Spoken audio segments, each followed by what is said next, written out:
Welcome everybody to the regular school committee meeting of June 3rd, 2014. Calling the meeting to order at 6:02 p.m. First item, as always, is the consent agenda. If there are no objections, we'll consider the warrants from June 6th, 2014 and the minutes from May 20th, 2014 approved. No objections, great. Correspondence. Anyone have any correspondence since our last meeting? I had a couple. One, somebody asked for the warrants, and I sent that to Alita. We just wanted to see them. And then I had a question, which I thought was an interesting one. When people rent the schools, is it always just a flat fee, or is it more expensive when there's a larger number attending because there'll be more wear and tear on the school? It's not always a flat fee. It's really depending on what type of event is going on, and then depending on the event and the amount of space being used, a custodian is hired. So it does take in consideration All of that, yeah. Okay. And also who's using it, right? I mean, Yes, there's a chart, so it's a it whole, depends on pretty complicated, whether it's Kathy, but I think you could get it from George. yeah, it's online. Our building use policy. All the usage fees, it varies from building to building and room to room. Okay. Field to field. Different size Field to rooms have field. different rates. Fields Yes. have different rates. Thank you. Anyone else have any correspondence? So we're trying a new thing, putting action items right after correspondence so that we make sure that whatever, yes, thank you, Kathy. So getting that chart, is that good enough of an action item for you? Yes, and Okay. I have one already. Well, I haven't typed it in. Maybe I'll do that after the meeting today. Yeah. Is that okay? Sure. But I had some that Wait, you have an action item related to that? No, something unrelated? Yeah, I was gonna make a chart online, so we have it online. And Alita was gonna show me where to put it. Oh, for the usage? No, for the action items. Right, for the action. For the action, sorry. Okay. I thought that's what you were telling me. Well, no, I was saying that we were going to talk about action items for each of the correspondence pieces. Oh, okay. But now that you bring that up, maybe we should be talking about that a little more.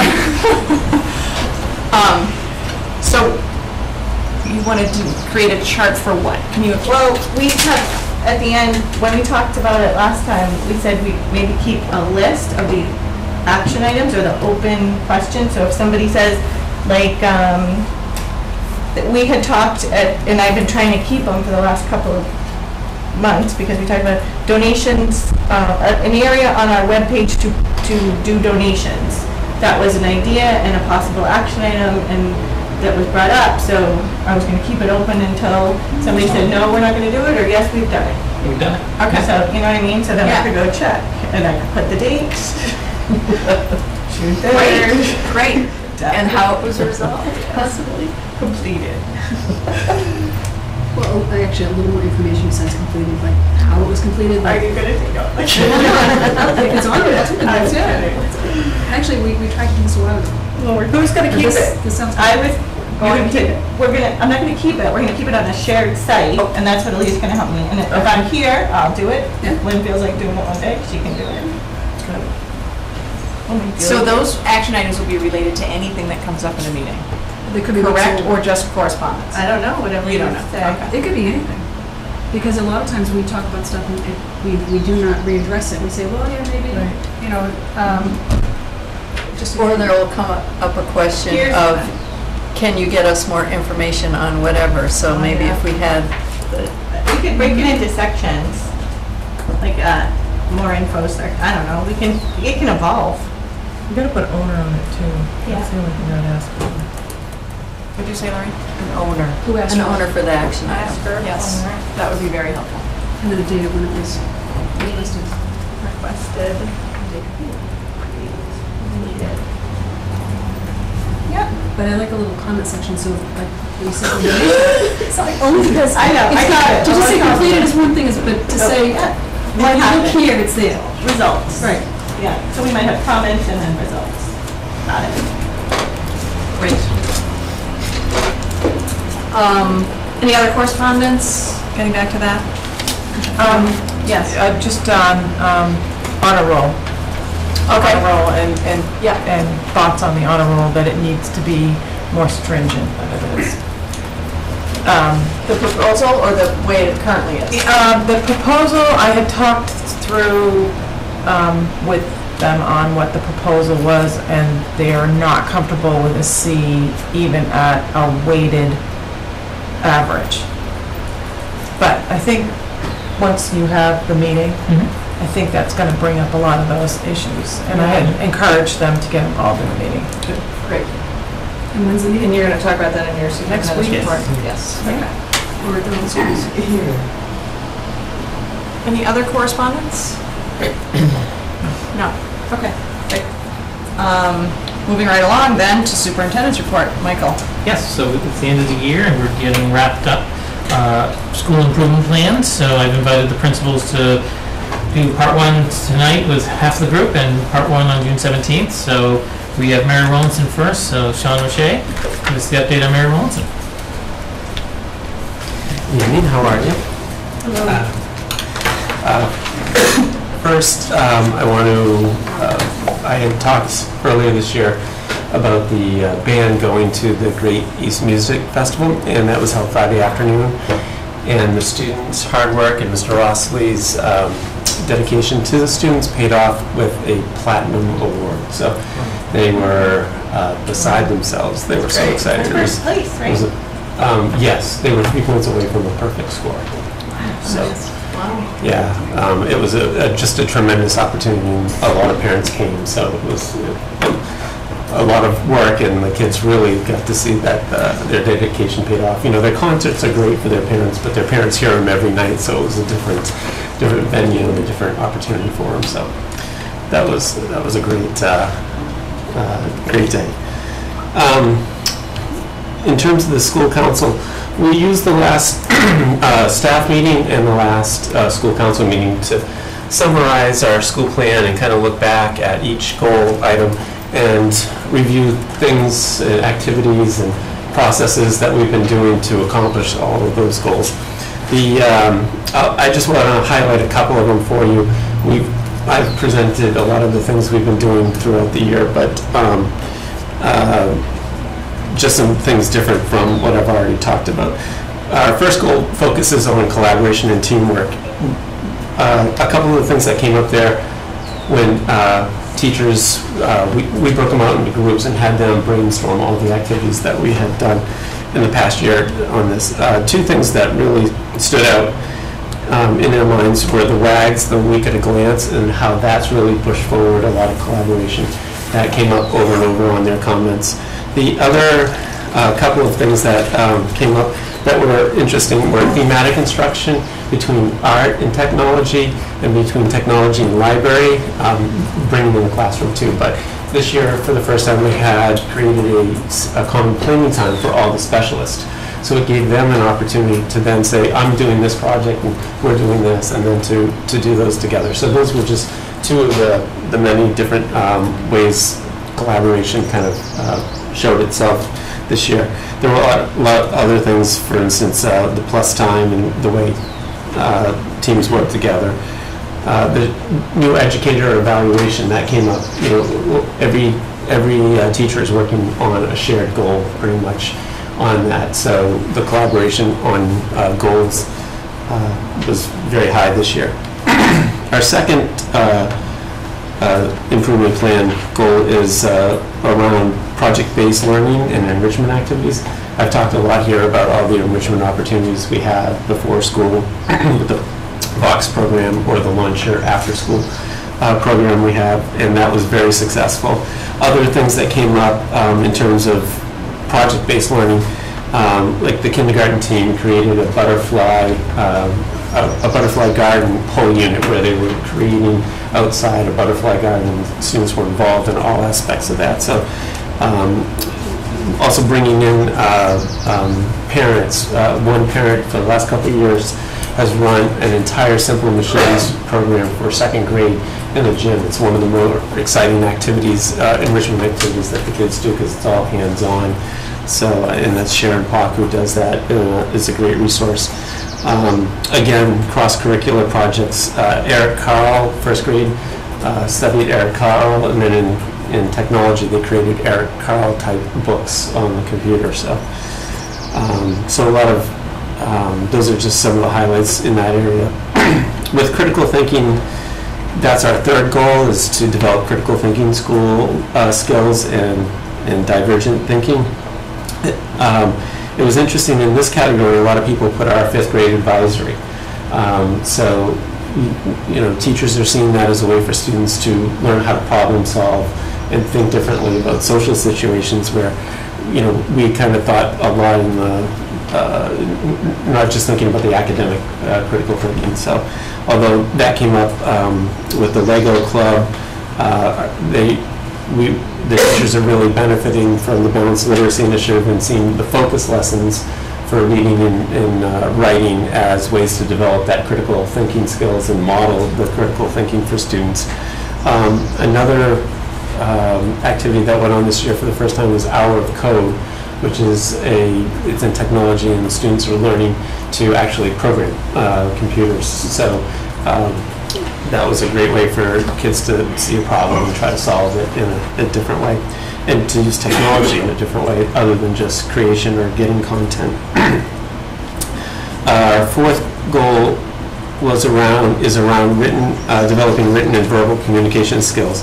I've talked a lot here about our Balanced Literacy Initiative, so that obviously came up. But some of the things that supported that were publishing parties. A lot of our teachers have publishing parties where they're sharing poetry or whatever writing they are doing that month, where they invite family members, grandparents, aunts and uncles, as well as parents come in, and they read them to the group, which is fourth graders sitting in front of a large group of adults is a great way to show your writing, as well as develop your communication skills. Morning meeting and advisory came up again, so more of the responsive classroom piece showed itself in terms of developing verbal communication skills. In the morning we have students do announcements, and we kind of take for granted when they come down to the office and they get on the microphone, and that is a big deal for them, and being able to talk to the whole school. The other, we also started a vocabulary program this week, so they have a word of the week, and that the literacy teams developed that, so it's trying to raise the students' awareness of high-use vocabulary, enriching vocabulary. And our last goal is around technology. That was a good checkpoint for us to really think about. There's been a lot of hardware infused into the school between smart boards, Chromebooks, and then the software too, using things like RazKids or ScootPad or Wixie was a very, that came up in multiple groups, and saw a lot of curriculum connections with Wixie. So it was a good jumping point also, this whole process for us to start thinking about developing a new plan next year, and looking back on what we've accomplished and then what questions we still have. Out of all of those, technology seems to be a thread that's going to continue on and on and on because it's ever changing, and we had a lot of discussion around that. So those were the major highlights of our school plan and school council discussion after last month. So. Questions? Thank you, Sean. What kind of code, what was the was it, when you said that they did an hour of coding, what was That's the name of the program. The name of the program is Hour of Code? Yes, yeah, so I didn't write it, but I didn't try it, but I saw the kids try. They had to problem solve and build, structures to solve the problem, and so. Is it a program on the computer? Yeah. Yeah, so it's already made up and they give little tasks, Yeah. Little tasks essentially. I didn't know if it was like a coding language. That's what I thought it was. I did see, there were a couple students who were continuing to do it at recess. They enjoyed it so much, and it's more. I can go back to Logo a long time ago. That's It's right, like I'll look it up. it's like turning right and left and how many steps, and then this process, and then they would get tripped up by something, and then they'd have to. Is this something she can log on to and take a look at? No, I or just is it- look up what it is. Yeah, but right, Yeah, we did it as well. Yeah. It's a national program where they ask schools to commit every student to at least 1 hour of code, and there are some high-tech coding activities and some low-tech where you're just using logic. One of the things that we did was create a big page in our cafeteria, and kids had to put Post-it notes in the blocks where they needed to be along the grid to figure out what that picture was going to be. So that's a low-tech kind of thing. It could be as high-tech as using the Chromebooks to actually do some coding activities. Yeah, it was mostly our 5th graders that focused on it. And so, yeah, could be used for other videos too. Great. Thank you, Sean. Thanks. Kevin Lacoste, the Center School. Good evening. Thanks for having us to speak on behalf of our schools and the work that we've done with our school improvement plans. Sean once again saw all of my good accomplishments, so I'm done here for the evening.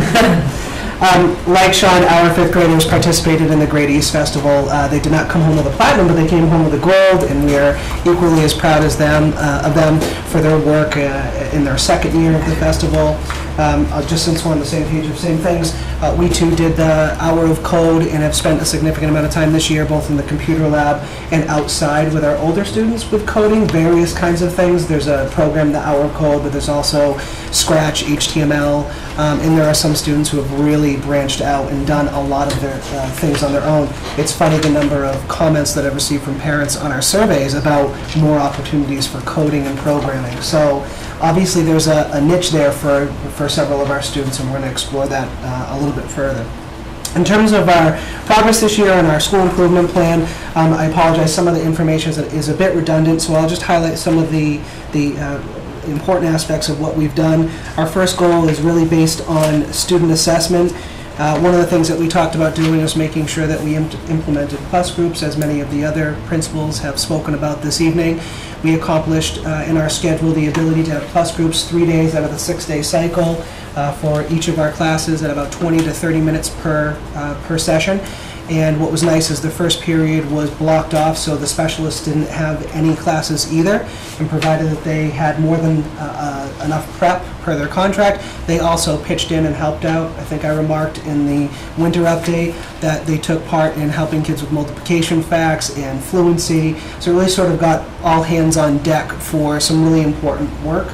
I've received a lot of excellent feedback from not only our teachers, but our students and our parents about the opportunities that the plus groups afforded their kids for not only remedial services, but also for the enrichment piece, which also needs its dedicated time.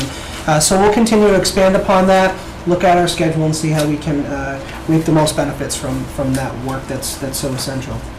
In terms of our analyzing the data from our district assessments, we've done a great job at implementing our district assessments, and our teachers have analyzed the data as best they can. We took it a step further this year as a school. In the fall and the winter, we reviewed our results at our staff meeting as an entire school first, and then we took a look at setting some goals per grade level too, breaking it out. And we also then broke it down even further. In the winter time after the assessments, Mrs. Donato and myself met with individual classroom teachers to go over their data for all of the assessments they've done. It was a great conversation. It gave us an opportunity to go much more in depth at the student level as to the work that was happening. So we highlighted the successes, looking at growth. Wow, look at these students who had excellent growth. What did you do for them? And we also looked at the areas where kids didn't grow as much, and we drilled down to figure out why it was that maybe they weren't performing at the level that we all would have thought. So great conversations, and I'm looking forward to analyzing that again in the spring and getting that feedback back out to our teachers as part of the beginning of our work next year, and hopefully will help with the development of their SMART goals for the evaluation process. We continue to use MCAS data, as we always have as a district, but we still feel it's essential and part of our school improvement plan.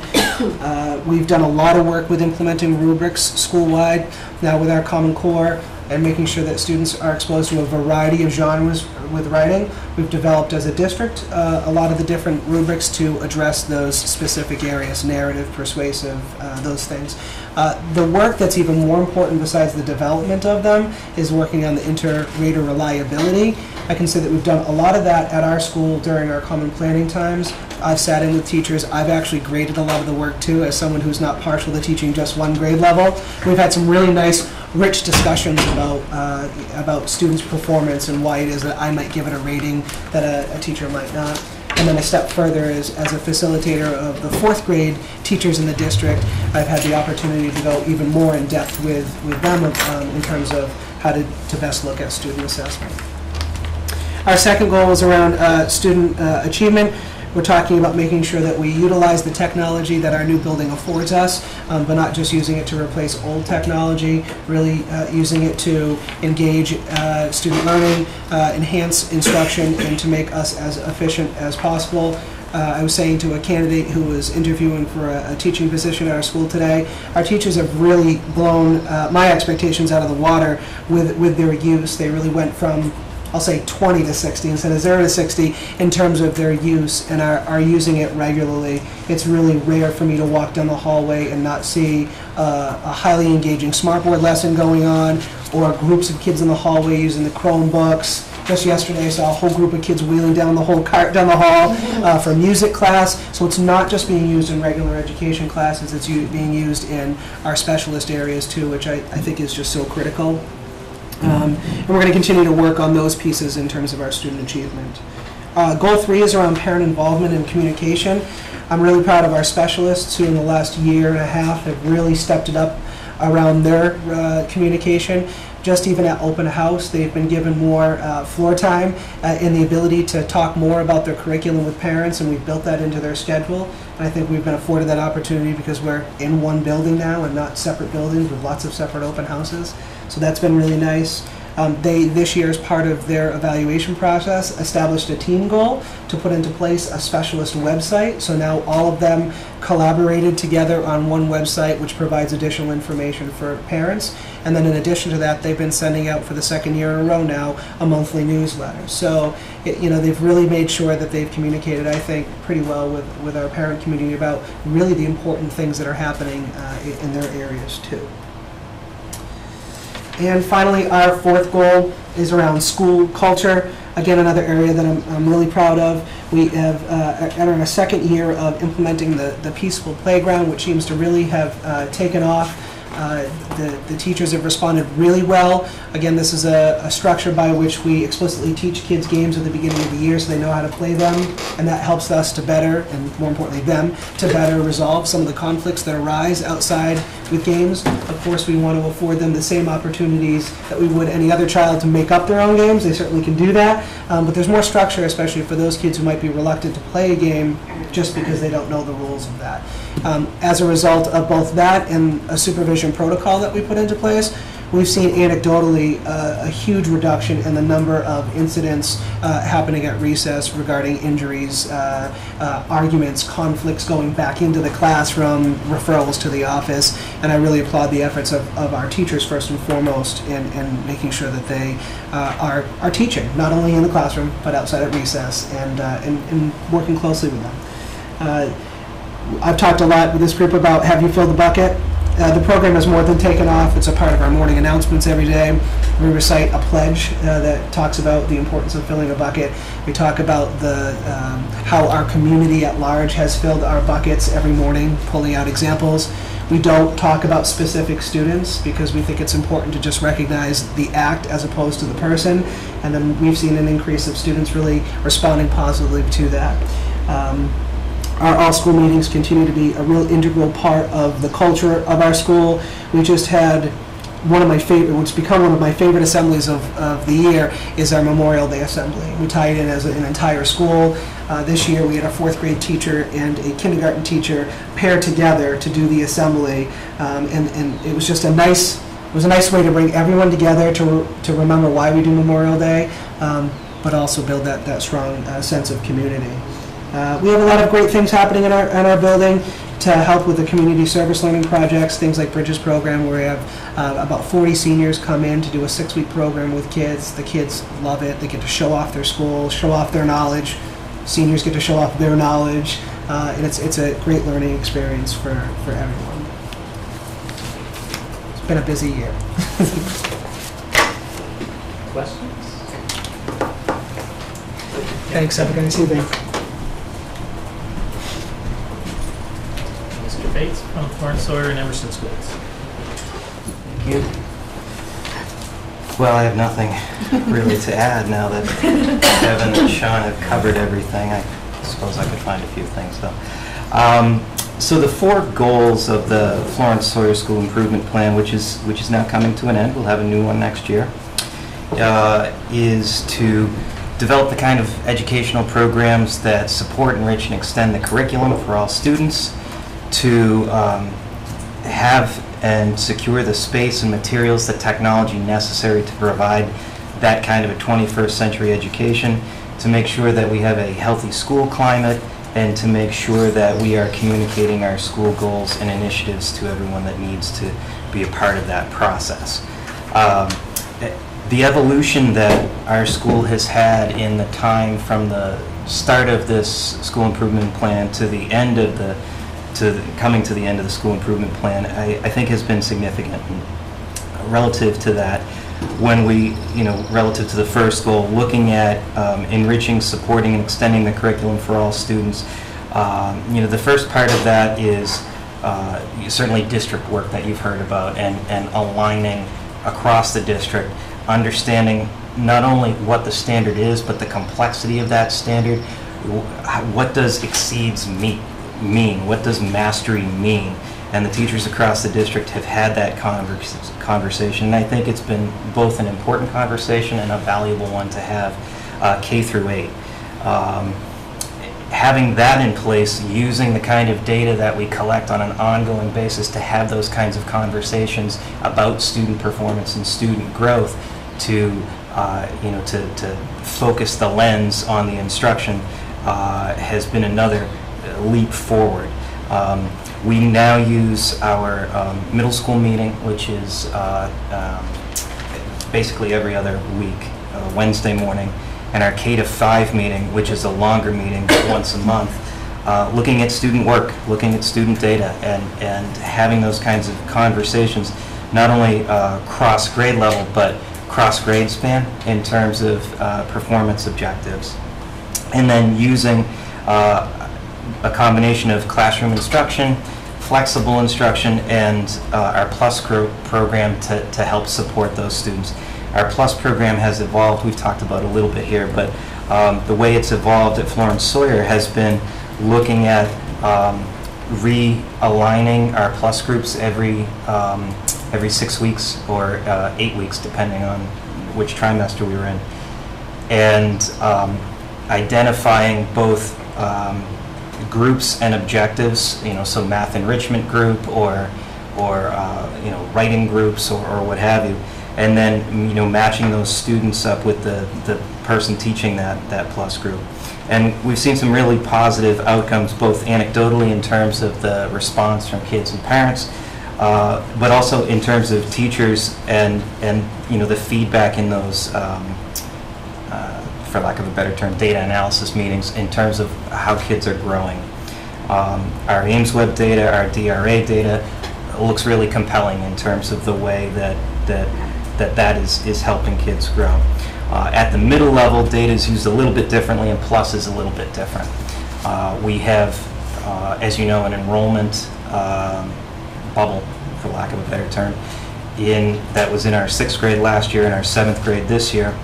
And so using the extra section as a PLUS teacher, which was a model that Mr. King had piloted, it allowed us to have a teacher working with the team and the students, but to, on individual student or classroom goals to give that extra support and scaffolding. In terms of the extra enriching things, we're coming to the end of the year. We've added a lot of extracurricular activities. This year, our art club, runners club, our snowshoe club, some of the fun after school and before school activities that help get kids in and excited about their day. We're coming to the end of the year with some celebration activities. We just in the last week we've had in kindergarten our art and poetry celebration. Today was our grade 2 literary picnic. We will continue to, sorry, I missed this point. One of the big evolutions at Florence Sawyer School with regard to our literacy block, and Sean and Kevin have talked about balanced literacy and this approach of moving away from a more traditional basal reader where you've got a book with all of these stories and everyone reads the same stories, to a model where kids are reading with the same goals and the same objectives, the same standards, but with literature that's at or slightly above their instructional level. And it's been a big commitment with all of our schools. And one of the things that our 3rd and 4th grade teachers did today, which was this year, which was a common goal for them, was to create an archive of lessons, mini lessons, balanced literacy lessons on writing and reading. Each teacher committed to creating 10 lessons and putting them in this archive. We now have 100 lessons that they can choose from, and part of my one of my tasks over the summer is to find a way to technologically categorize them, to catalog them, so that when they're looking for a 3rd or 4th grade reading lesson with nonfiction, keywords will help them find that and they can get to that. That will expand to 1st and 2nd grade next year as well. So we're going to continue to build out the cafe system piece of our balanced literacy block. Kevin and Sean have already talked about the technology. We are grateful to be part of this school district, grateful for your support with regard to technology. It's really taken off. The smart boards, I wasn't sure whether the 4th grade team would take to them as well as they have, and this past year they added them in 4th grade. And it's been great, as Kevin said, that they're using them all the time, but using technology, I think, in the way that it's meant to be used as a support for the teaching, not just something that engages students, but something that students need to grow at a greater degree. Our Chromebooks are used a lot. The middle school students will come in to check them out during T&E time, and they certainly can if they're available. But there are days when there aren't any available because they're always used, and we're grateful for that. In terms of our school climate, we have, we've moved toward, well, let me back up. We say 2 things every day: work hard and be kind to each other. And that's sort of the overarching view. And how that plays out on a day-to-day basis in classrooms looks a little different from elementary to middle school. The elementary model, the responsive classroom that Kevin and Sean have talked about in the past, we use as well. It's a nice way to start the day with students, everyone hearing the same message and the same expectations. At the middle level, the developmental designs model and the advisory piece gives them both gives the teachers a common language for what we expect in terms of behavior in practical ways, and the advisory program gives them an opportunity in either small groups or as a whole class to talk about the things that are meaningful to the class as a whole in terms of a social contract, and the agreement that everyone holds themselves accountable to that social contract. Lastly, in terms of communication, this is one of those goals where from the beginning of the school improvement plan to the end, the technology has both caught up with us and supported the kinds of things that we've wanted to do. using just a simple, the simple button that's included in the teacher's grade books to be able to click on all of the emails and send just a quick email out. So many of our teachers are doing that now, and it's a quick way to get information out to parents that we're expecting to have in our parents' hands in terms of what's going on, what's coming up, and what can we do at home to support our children. And that's a quick way to do that. We also send a pretty close to weekly, semi-weekly, I guess, happenings, which is an email blast out using our school messenger. Some of our survey data, and I should go back and say that you have our survey results, and we take them very, very seriously, and they guide both the progress towards school improvement plan goals and devising the next school improvement plan. And for us, using that survey data, one of the things that came back to us was our newsletter, which is a monthly newsletter now, is comprehensive, to say the least. There's a lot in it, and it's hard for parents to get to, and we recognize that. So what came out of that 2 years ago, last year, was the happenings, which was just a quick email on those kinds of things from more of a school-wide perspective of what's going on, what's coming up, and what can we do to help. And I'm really pleased with the effort of our teachers, our students. I think Florence Lower School is moving in the right direction, and we're looking forward to the work ahead. Any questions? The happenings, is anyone else doing that? I think we all do some form of it. Dr. Graham's is I think it's a verbal. He makes a phone call. It's an email too. Oh, it is an email as It's well? both email and call. Yeah. Center School does bi-monthly updates, that's more bulleted, here's what's happening, and then once a month newsletters. Ours is really, I say semi-weekly, but it's really more as matters necessitating time warrants.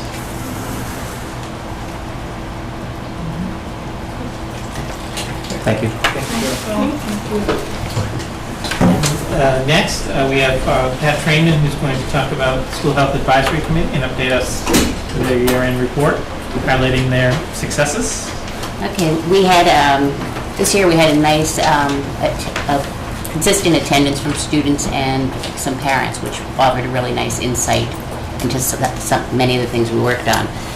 We started out the year updating the bullying policy because there were recent amendments to the law. Essentially, which the main thrust was expanding the law to increase the definition of a perpetrator. In the past, it pretty much just referred to the student, and then they expanded it to say a student, member of school staff, including educators, administrators, school nurses, cafeteria workers, custodians, bus drivers, athletic coaches, which makes sense. It was an omission in the past. It probably should have been there in the first place. So that was a pretty basic change. The policy did go to the policy committee in March, and I think there were some suggestions, so it hasn't been approved yet. But the plan was also updated because it needs to be reviewed every 2 years and be posted on the website so that resources are available to parents, students, etc. We continue to have our electronic anonymous reporting on the district website for people who observe a bullying event and they want to report it but are hesitant to do so. And then you can do a written one and an email report as well. In late fall, Tim Kastner, who's a history teacher at the high school, came for our support because he's very interested in making our district become greener. Recycling, local produce, those sorts of things. So he arranged for a field trip to Manchester Essex Regional School, which is certified as a green school, which is a difficult thing to achieve. And it was an amazing place to see. It was just a beautiful school and very conscious of recycling. So they'd like to grow vegetables locally, develop compost. They have this year, the group at the high school has applied for a startup grant through the USDA to do the Farm to School program, in which the local suppliers provide produce for the schools, and they also offer educational experiences for students. So we'll see what that, I'm not exactly sure when they submitted that, but they haven't heard back from that yet. Nutrition-wise, we also had 2 nurses this year who, in related to the SMART goals that you've heard in the other places, one of the nurses who's on the committee and encouraged another nurse who is not to participate in the BOX program, which is at MRE and Center in the morning, which is a wonderful program. And so the nurses, they actually had an incredibly fun time because they actually got into the classroom, which they were nervous about doing, and then it was physical activity, teaching nutrition, doing games, identifying vegetables, and if you picked an eggplant, you had to do this much exercise, but if you picked a piece of cake, you had to do this many more push-ups. It was just, an educational, and they had so much fun just getting involved and coming up with these creative things. So that was really fun to see. Then it was time to review our concussion protocol. We wanted to do a special, because the initial focus was about returning to athletics, we wanted to revisit how we were focusing on academics and returning to the classroom. So we did do some research around from other school systems, and they actually took ideas from our academic rubric about returning to class. There were some things they liked. So we really didn't make many changes, except that when we originally wrote it, we said we will develop and we will do this, and now we have developed and we will review. So we did our 2-year review with very little alteration. That's posted on the high school website with all the forms, and I spoke to Tanya earlier today, and we're going to make sure that all that information is posted on the middle schools as well. We just completed reports for the Department of Public Health for our concussions this year, and the high school had 50 concussions, and the middle schools amongst them, and I don't know what, I didn't have a chance to get back to Luther Burbank. Luther Burbank had 73 documented concussions this year. I don't know the reason why, Wow. yeah. Wow. There's a part of me that's hoping that's a typo on her report, but it was too late to call them, to check on that. And just to be clear, that's not necessarily that they haven't at Luther Burbank, it's just that. I'm sure those- they Oh, no, Yeah. most of them did not. That's a very good, most of them happened outside of school, skiing or those kinds of things. But most of them required some sort of accommodations within the building. Do you have those numbers for all of the schools in the district? I did, And can you share those with us? yeah. And because the middle school numbers are so high, I know that at the high school, they do that leveling, Based. the baseline, and I know it costs money, but if the middle schools are also, gosh, wouldn't that be It's only great to do? $25. That's all it is? Wouldn't it be great to, even if we can't afford it as a district, to allow, to open it up, to even get paid for it, so people can do it? There's a nurse here in Emerson who has wanted to bring that in the past, like over the summer, and we can revisit that. She actually, I think it might have been last year, the day before the last day of school, that she brought it forward, so it was a little late to look at what we were doing, even if we looked at doing it at, either the police station or somewhere that was universal. But there is a fee for it, but there are groups that will come in and do that. We should definitely do something like that. That's insane, yeah. Well, and I do want to reiterate that 73 just seems too high to me. We had, Hale had 18, which is not insignificant. The high school had 50. So it's a significant number. So I really want to know about Only bowling. 85 kids in the whole grade. I'm going to ask for all of them, really. I'm sorry, it's right That's there. okay. They had 8. In both of the, Well, the high school had 50 and Florence Sawyer / Emerson had 8. But they had 2 of them were quite serious, as I recall. Is this the first year you have data on that?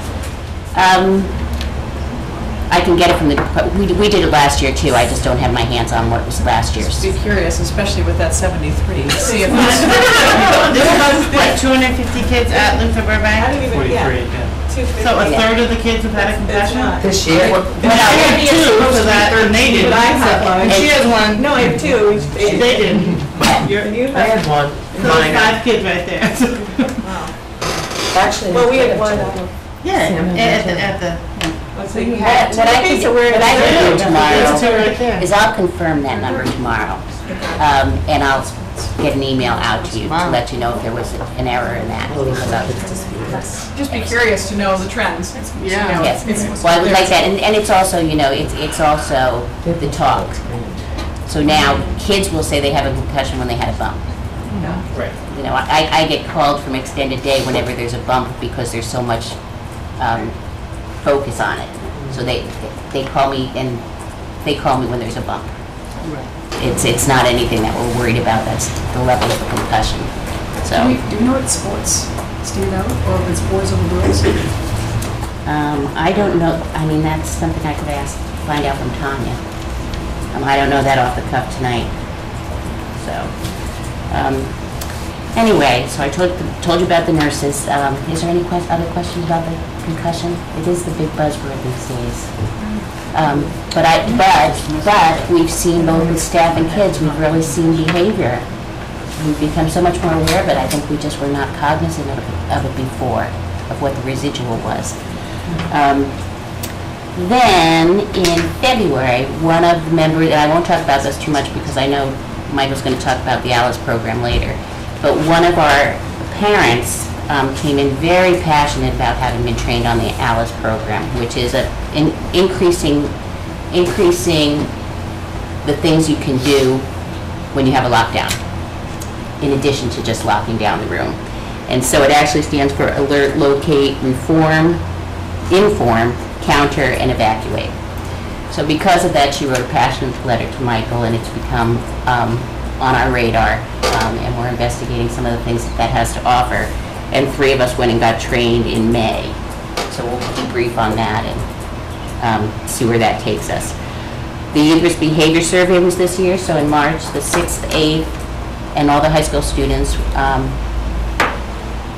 completed the Youth Risk Behavior Survey, and we'll get the results of that in March, next fall, and it will come to the committee once we have the results. Can you explain what that survey was about?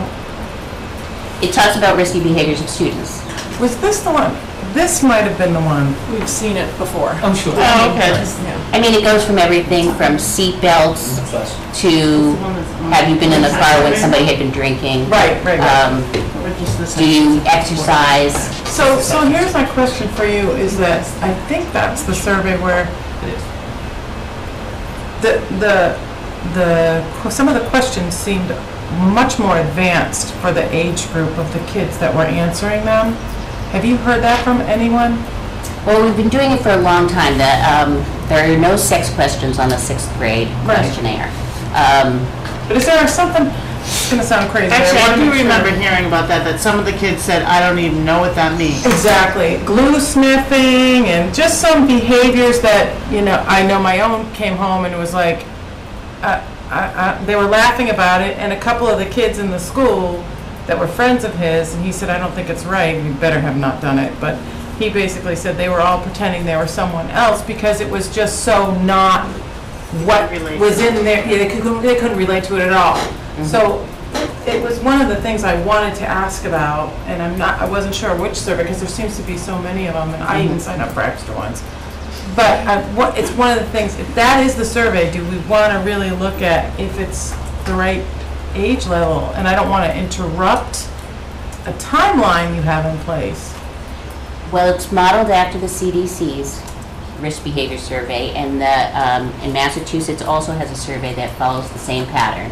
So one of the things, what's nice about our survey is Emerson Hospital sponsors it, and we give it to Littleton, Westford, Acton, Groton, Carlisle, and Harvard. I think I've got everybody. I might have, and ourselves.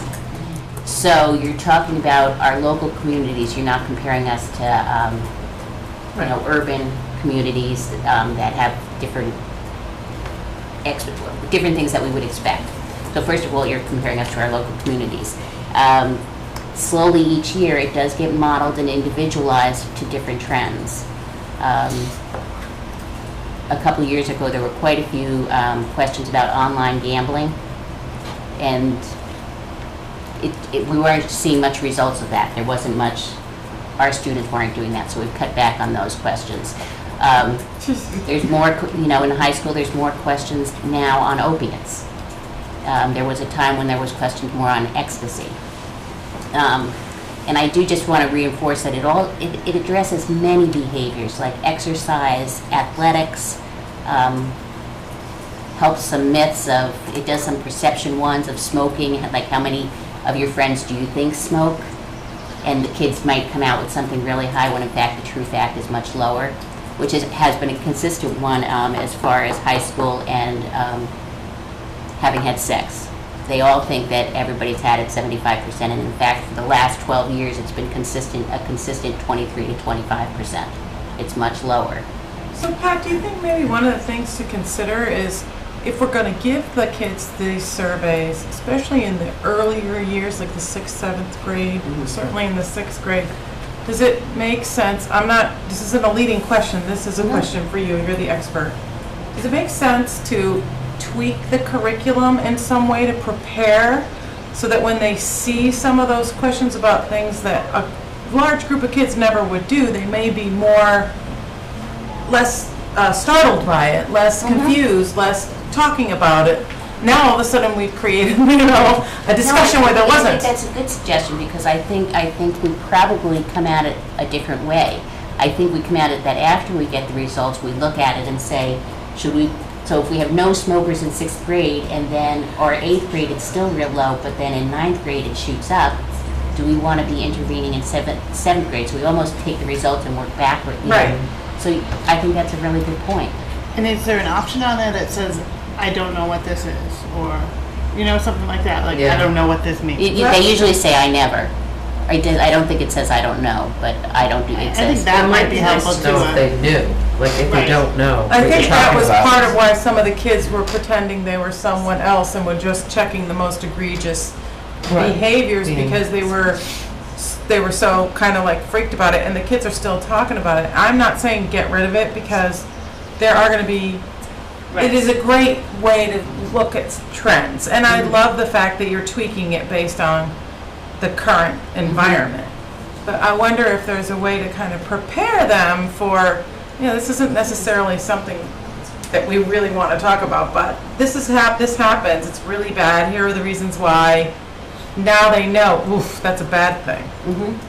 And there are when one of the reasons the inhalants are on there in the lower grades is because they've seen that that's where it does occur. And that should, and I'm not saying it shouldn't be on there, I think it should. I just think for the majority of the kids that it's alien to them, I don't want to put a thought into a head and then it becomes a discussion point. That's the danger of teaching them in advance. I mean, no, I don't know. I don't know. I'm not a teacher, but I mean, you can introduce a subject without teaching them how to do it. I think there's a big, and I think we're talking about the same age, there's a huge difference between 6th grade and 8th grade. Even 8th and even a little bit in 7th. And I maybe really tweak, because we have kids, that's why I think we're talking about the same age group. Right. That those kids, it's just a huge difference between that I think maybe focusing a little bit on the 6th grade of scaling it down a little bit. I don't know, I wouldn't want to take it away because I'm sure there's... And we can certainly revisit, and like I said, next year, probably the year, so the fall before March of 2016 is all those schools come together, there's representatives from each of those schools, and we look at them. So that's something that could certainly have input from you on some of your thoughts on those things and ideas of those. And when I used to work in the high school, I was much more cognizant of what some of those things are. Now, when I have a younger guidance counselor coming up from Harvard, I'm learning what those things are from the meeting. So there's lots of ways to input it, and we want it to be useful. So this survey isn't done again until? March of 2016. It's every 2 years. And there's one of the... Oh, so we only have the results for 2012, although it happened again. We have the results, right, we don't have this year's results. We won't have them until the fall. And the other benefit of this is there are grants and things out there that require that you do some sort of risk survey. We have to be cautious of what changes we make because we do want to be apples and apples with the other surveys, so that we can compare how we are compared to the state and compared to the nation. But that's why maybe if you if you don't influence the survey itself, you influence. Well, it's just kind of like education. I mean, kids aren't Exactly. having sex because you tell them what it is. Exactly. You know? Exactly. It's just, the same kind of theory. Right. Okay. One thing I just want to say that totally shocked me that wasn't on here is I was shocked that there wasn't a topic of smokeless tobacco unless I missed it.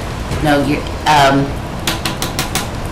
I want to say there was one, and that was new, and it's becoming huge. I think- right, It's I think- becoming huge, and you can, it's still a product, I think, So I maybe don't have the high school maybe principals, but Might I have don't, been on this year's, maybe? yes, it would have been on this year's.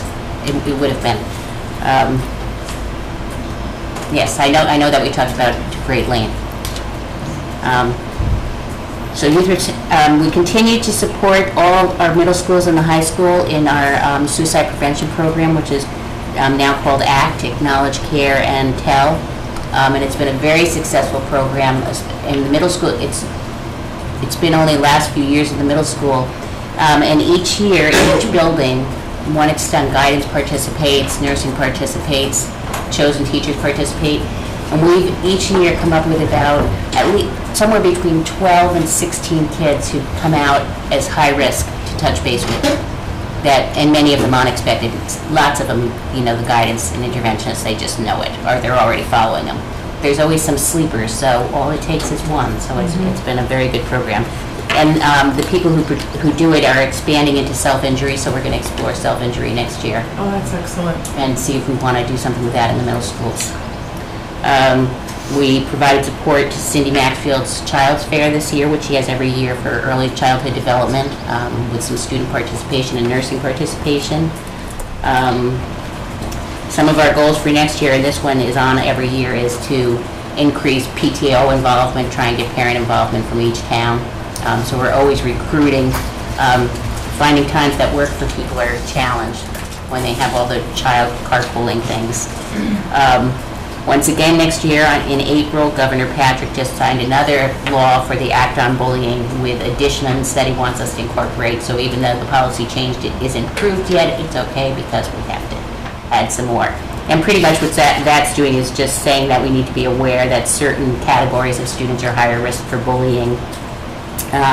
We'll have to submit an annual bullying report to the Department of Education. Every 4 years, we'll have to do a survey about the climates of our school. And DESI now will have the power to come in and investigate any alleged reports of bullying. So that's what's in the new law. And then next year we're due to review our emergency response plan. So that will have a special focus on lockdowns and what additional things we should add to that. And one of our goals for this year, which didn't happen, was to review the criteria and the standards for a McKinney-Vento Homeless Act to ensure that all our homeless kids, receive their educational rights. And we do it regularly, but in the beginning, and that's why this was on our goals this year. When I read through the criteria and standards, I do feel like we could tighten it up a little bit, and we did not get to that this year, so that will be on the agenda for next year. Okay. Any other questions? I just have one, Pat. I don't know if this is the appropriate time to bring it up, but Maureen and I were actually approached by the students in the GSA at the high school who are interested in talking about the health curriculum. And who are these students? With the Gay Straight Alliance. Oh, okay. They're looking to get on our agenda, and I just thought that this committee should be a part of that. And I'd love to have those students attend our committee, if not as full-time members, as, at least on the agenda and to present to us. So Would that be a better forum than to the school committee? I don't know about better, but I think it's definitely something that should happen, yeah. I don't think they want to, they want to talk to the school. Yeah, To the whole they're ready. Yeah. And it seemed like they had a broad message. They have a inclusive message. So I'm hoping that we can get them on the agenda next meeting. I think they called to tell me they were on. Well, I sent them an email and suggested that 17th would be better, and I didn't hear anything back, so. I've been in conversation with them, Okay. they're ready to do it 17th. So maybe we can invite Pat to come on the 17th. Pat is welcome at every meeting. Well, you're always welcome, but especially for this one. Okay, well, thank you. Thanks. Thank you. And given the time, I'll just highlight a couple of things that are upcoming. We do have Tri-Town tomorrow night, and we're most of the agenda. So I'm not able to be there with a conflict with another meeting. So George will be going, and I know Maureen, you said you were able to go, and I can't have a conflict. So at least one member would be great. We did have the Space Study Task Force meeting last week. We're moving forward with some visits scheduled with our area high schools that have had a renovation or a build new.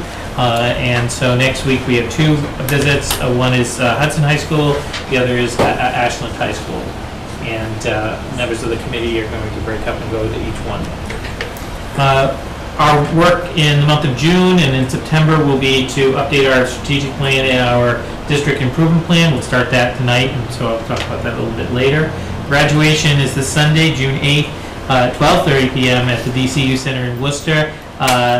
The events for the seniors are certainly in full bloom. Last night was the award ceremony, and it was great to see so many different young adults get recognized for their achievements throughout their final year in our high school. So it's a really wonderful event. We do have an honor roll parent forum. I know it's very busy this time of year for all of us. That'll be June 12th at 6 p.m. and hopefully we'll have a good turnout for that. We've already started to get feedback from the email that was sent out earlier today. We are meeting as a response to intervention working group, and there's an update there. We have some ideas in play that we're trying to look for in planning for the fall. We just hired the social worker position, which was part of the FY15 budget. She'll be starting in the fall, so we're on the way to, I think, looking at addressing some of the issues that are identified as already. Later tonight we have a conversation on park and kindergarten. So that's my superintendent's report. Great, thank you. Brings us to the subcommittee reports. We don't have a student report this evening. Subcommittee assignments. Just to remind everybody, we have 3 subcommittees that I believe we came to agreement that we would keep those same subcommittees. There's personnel, policy, and facilities and finance. I heard from some people they wanted to do, not from everybody. Actually, I probably heard from fewer than I did not hear from. And I've put together a set of subcommittees that I hope everybody will be happy with. Trying to shake things up a little bit. And I'll just go ahead and say them and then come see me if you're not happy.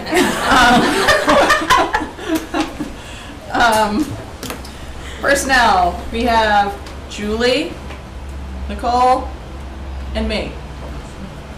Policy, we have Kara, Lorraine, and Nicole. Facilities and finance, we have Maureen, Lynn, and Kathy. So you have Nicole on 2, We do have Nicole on 2. and you don't have the town's e-administrator. Correct. I'm just wondering. I don't know if that's important. Do you think that's important? To have a representative from each town on each subcommittee? Well, I would say there's been a couple of policy issues where it would have been a very big deal. It's no choice. That turned out to be a really big deal. Okay. So in some instances, when I can't name them, that's just the one that comes to mind, where it would be a big deal. Who's On the other hand, the policy Kathy. subcommittee is supposed to You have someone from each make town on a policy. recommendation. You have Kara and- from Lancaster, Lorraine from Bolton, and Nicole from Stowe. Yeah, policy is Yeah. actually the only one that has everyone. Yeah. Yeah, because we're uneven. But you were just asking, there was an instance I could think of, I'm not saying the policy. So there might be an instance where it would be a big deal. But I think we present everything to the big picture back to everyone anyway, so that if we have issues then people can say, listen. So the only, The only thing is. one of the thing is, we don't have 3 representatives from Bolton, so. But we would be happy for you to allow us to do that. So it never works out quite right unless, unless we do what I've done for the last, I don't know how many years, I've been on 2 subcommittees. And I guess that kind of helped the situation because I'm from Bolton, if I do 2 subcommittees. I thought it would be nice for Nicole to be on the policy subcommittee because you really learn a lot of stuff there. You have some background in HR, and so that was the connection with the personnel subcommittee.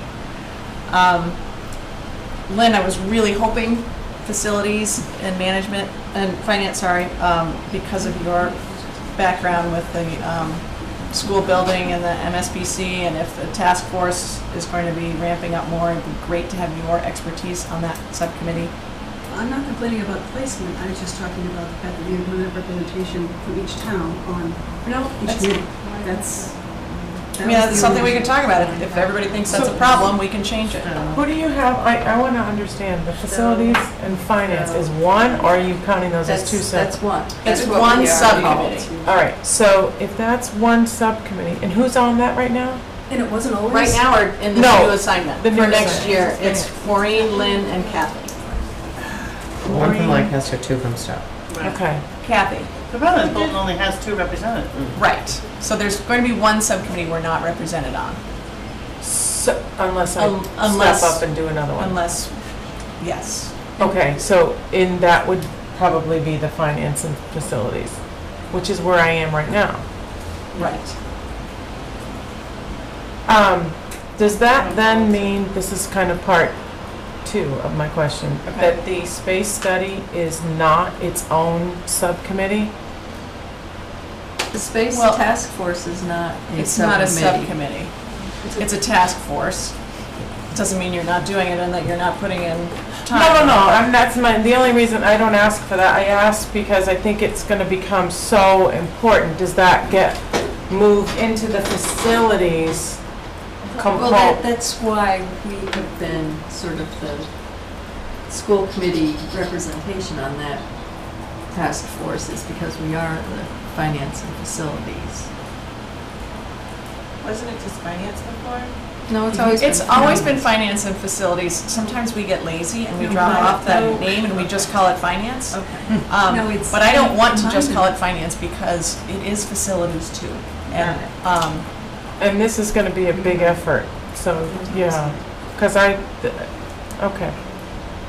Nancy, before you got here, they were separated, but there was no work in facilities. It was just very, very slow. And so they combined it. Why do we need to add facilities to that? Why do Because we either need- you have 2 subcommittees or you combine the responsibilities of those 2 subcommittees into one. And But why do we need it? I mean, is there enough on the facilities end to warrant that? well, I don't know that there is. I mean, we have been acting like there isn't because we've combined it. And I'm not sure that, I mean, the task force and the space study, I don't think there's going to be any construction happening in the next year, which is what we're talking about. No, but there's a lot of discussion, which I think would, an analysis, yeah.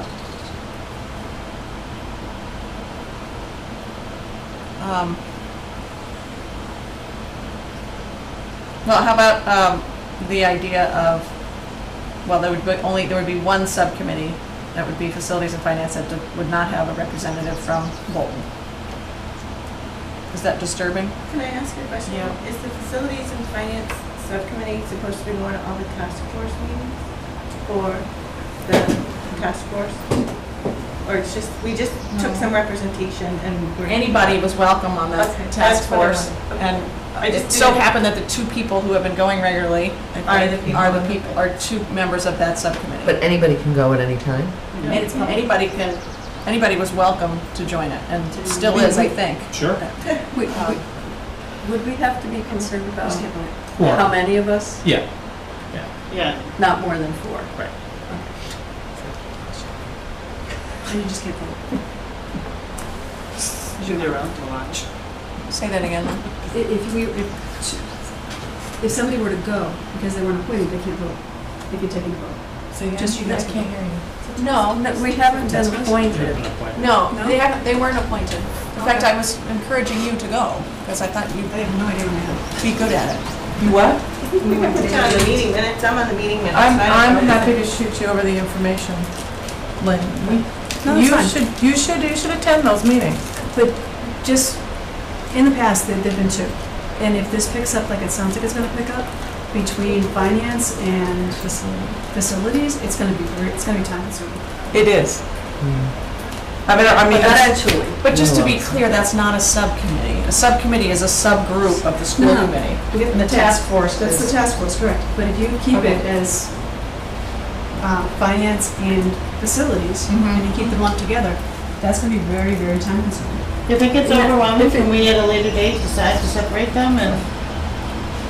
I don't think that it's think going so. to be an issue for the coming year, and every year we sort of form the subcommittees based on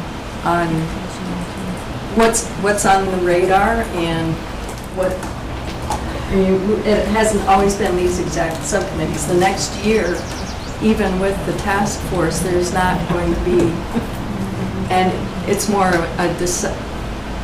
gathering information and sort of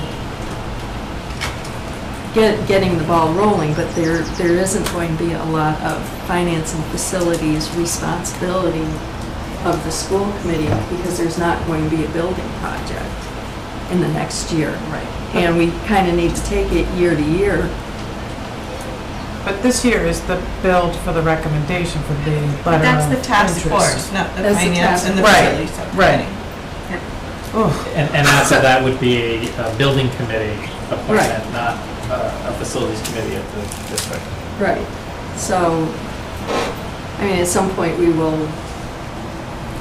need to keep, the finance and facilities will need to keep, if there's a project, we'll have to be keeping an eye on, I mean, you know, have some connection with it, but it's not going to be totally the subcommittee's responsibility. For a lot of this, it'll be the whole school committee that will need to be.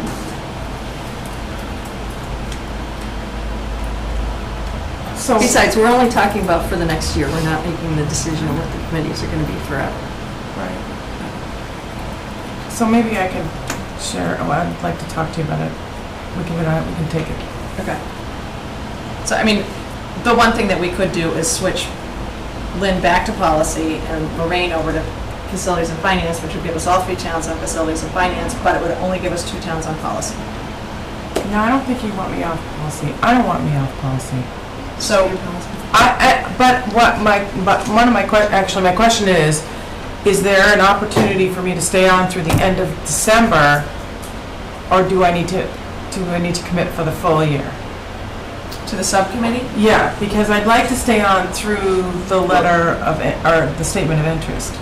You're Well, talking you about the can task stay- force. You can That's stay on not the a task force. You can stay on the I am so confused. Task force, you took it on. You're done with the, all right, I'm on the. You can be on the You're task on. force as long as you want. There you go. But the subcommittee appointment is for a year. Got it. So you can stay on the task force, but you can't drop off of your subcommittee halfway through the year. Got it. You can be on the task force even when you're not on school committee. Got it. How about that? Yep. I understand that. We have some very bright people on the task force who aren't on this one. Okay.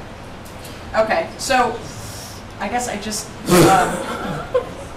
I'm not sure now if this is sitting well with everybody or not. There's 2 issues on the table that are causing some friction. One is we don't have 3 towns represented on finance and facilities. Is there any other issue that's, like I said, I'm not one sure issue? it's an issue. I think she was just bringing, do you have an issue or are you I fine? don't know. Like I said, I wouldn't have thought it was an issue until, like, when school choice came up, it became an issue. You know, you just don't know. That's Why like, that's was policy. that? Yeah, why would that? Oh, you were just using an example. Yes. The majority of the things done in the finance committee is we review the warrants, we talk about things that happen in the warrants and questions that come up, and we go through the building stuff. So if there's like a concession stand or new funds being allocated. Shouldn't matter what town you're from. Right. Yeah, I don't think it does, but I know, I mean, I don't know how everybody else feels. Barbie? Get away from. Right. We're all Right. one district and one goal. Yeah. I think we're good. Okay. All right, let's move on to the agenda. Next is the finance and facilities subcommittee report. Okay, we met as always before this meeting and approved the warrants and got an update from Bill on the concession stand project. And so the concession stand is mostly complete. There are a few things left to be done that will be done in the next few weeks or at the beginning of the summer. It's scaled back from the original plan of like $300,000 worth of stuff because we have $300,000. It's a little over what we actually had left after the track overruns, but he's doing what he can to rein in costs. And we don't know what those are yet, The overruns? or the final cost of that piece of the project. Final cost will probably be about $193,000. But it's a third less than what they had originally thought it was going to. Good job. Based on pulling it all in. It's gonna be 600,000? I don't know how much it was gonna be. I think it was gonna be 300 and something thousand. And he also gave us a breakdown on field maintenance or landscaping and outside maintenance and sort of the breakdown of how much it costs and what gets done per facility, like Sawyer School or the Lancaster schools or the high school. Why is, I'm referring to that, I was just curious why the center school is so expensive. And like Hale was 18.5. Is there more square footage? Center school is oh my gosh, it's 5,350. Bolton is 2,140. The whole high school is 6,041, which I just figured that's more fields, that made sense. And then Lancaster was 3,500. So it's about $2,000 more than most of the schools. Just curious why. I don't know why, but I will say that Center is Hale comes over and uses the fields also. So, I don't know if it's because. Yeah, that's the This is a same one-time with use. Lancaster. This is just, this is I'll have just. to ask, I don't know specifically. So then it would be even more actually, if it's for Hale and if it's still all together, It is. then it's, Yeah, Stowe is Hale and Center. okay. Bolton. Yeah, but it's still $2,000 more than, well, Bolton's only 2,000. But you can tell by the way that feels. Something that's a little more. Bill, get some answers from Bill? Yep. Okay, Julie? Yeah, that's great. Okay. Yeah. Anything else from the finance? That's it, and facilities? Personnel subcommittee, that's me to report. We're having another, hopefully it's happening, Unit C negotiation meeting tomorrow evening. And we have an executive session for later tonight to talk about Unit A negotiations. Policy, there is no report. CPAC, Tracy? Am I saying that right? CPAC, is that how we're saying it? That's how we're saying it. Okay. Special Education Parent Advisory Council. Thank you for a few minutes to talk about it and give you an update. I just want to remind everyone that Joan Finger is the chairperson, Isabel Wells is the treasurer, as they have been for the past couple of years, and we appreciate their work and their service on that. This year we renewed the MassPAC membership, which allows, offers them a lot of mailings, opportunities for trainings and so forth, and also workshops. And they did, in fact, do 2 workshops for us through the Federation for Children with Special Needs. One of them was the basic rights in special education. That needs to be offered in every district every year. It's a requirement for us, and we would want to offer it anyhow. And the Federation does a fine job, and it's very consistent from school district to school district, so we appreciate them offering that to our parents. They also post anything that they offer to, just on their website, so that folks from other school districts who may not be able to make it to the night that they have could come to ours as well, which is nice. They did a second workshop for us, Transition High School to Adulthood, which was great. Again, there's so much about transition that we need to continue to work toward and continue to improve both as parents and as a school district to work together to have kids ready for the adult life. So that was a good meeting. And the most recently, just last week, we had Peg Dawson. She is co-author of Smart But Scattered, which is a book that's about executive function disorder. And she did a really great job. It was very, very well attended.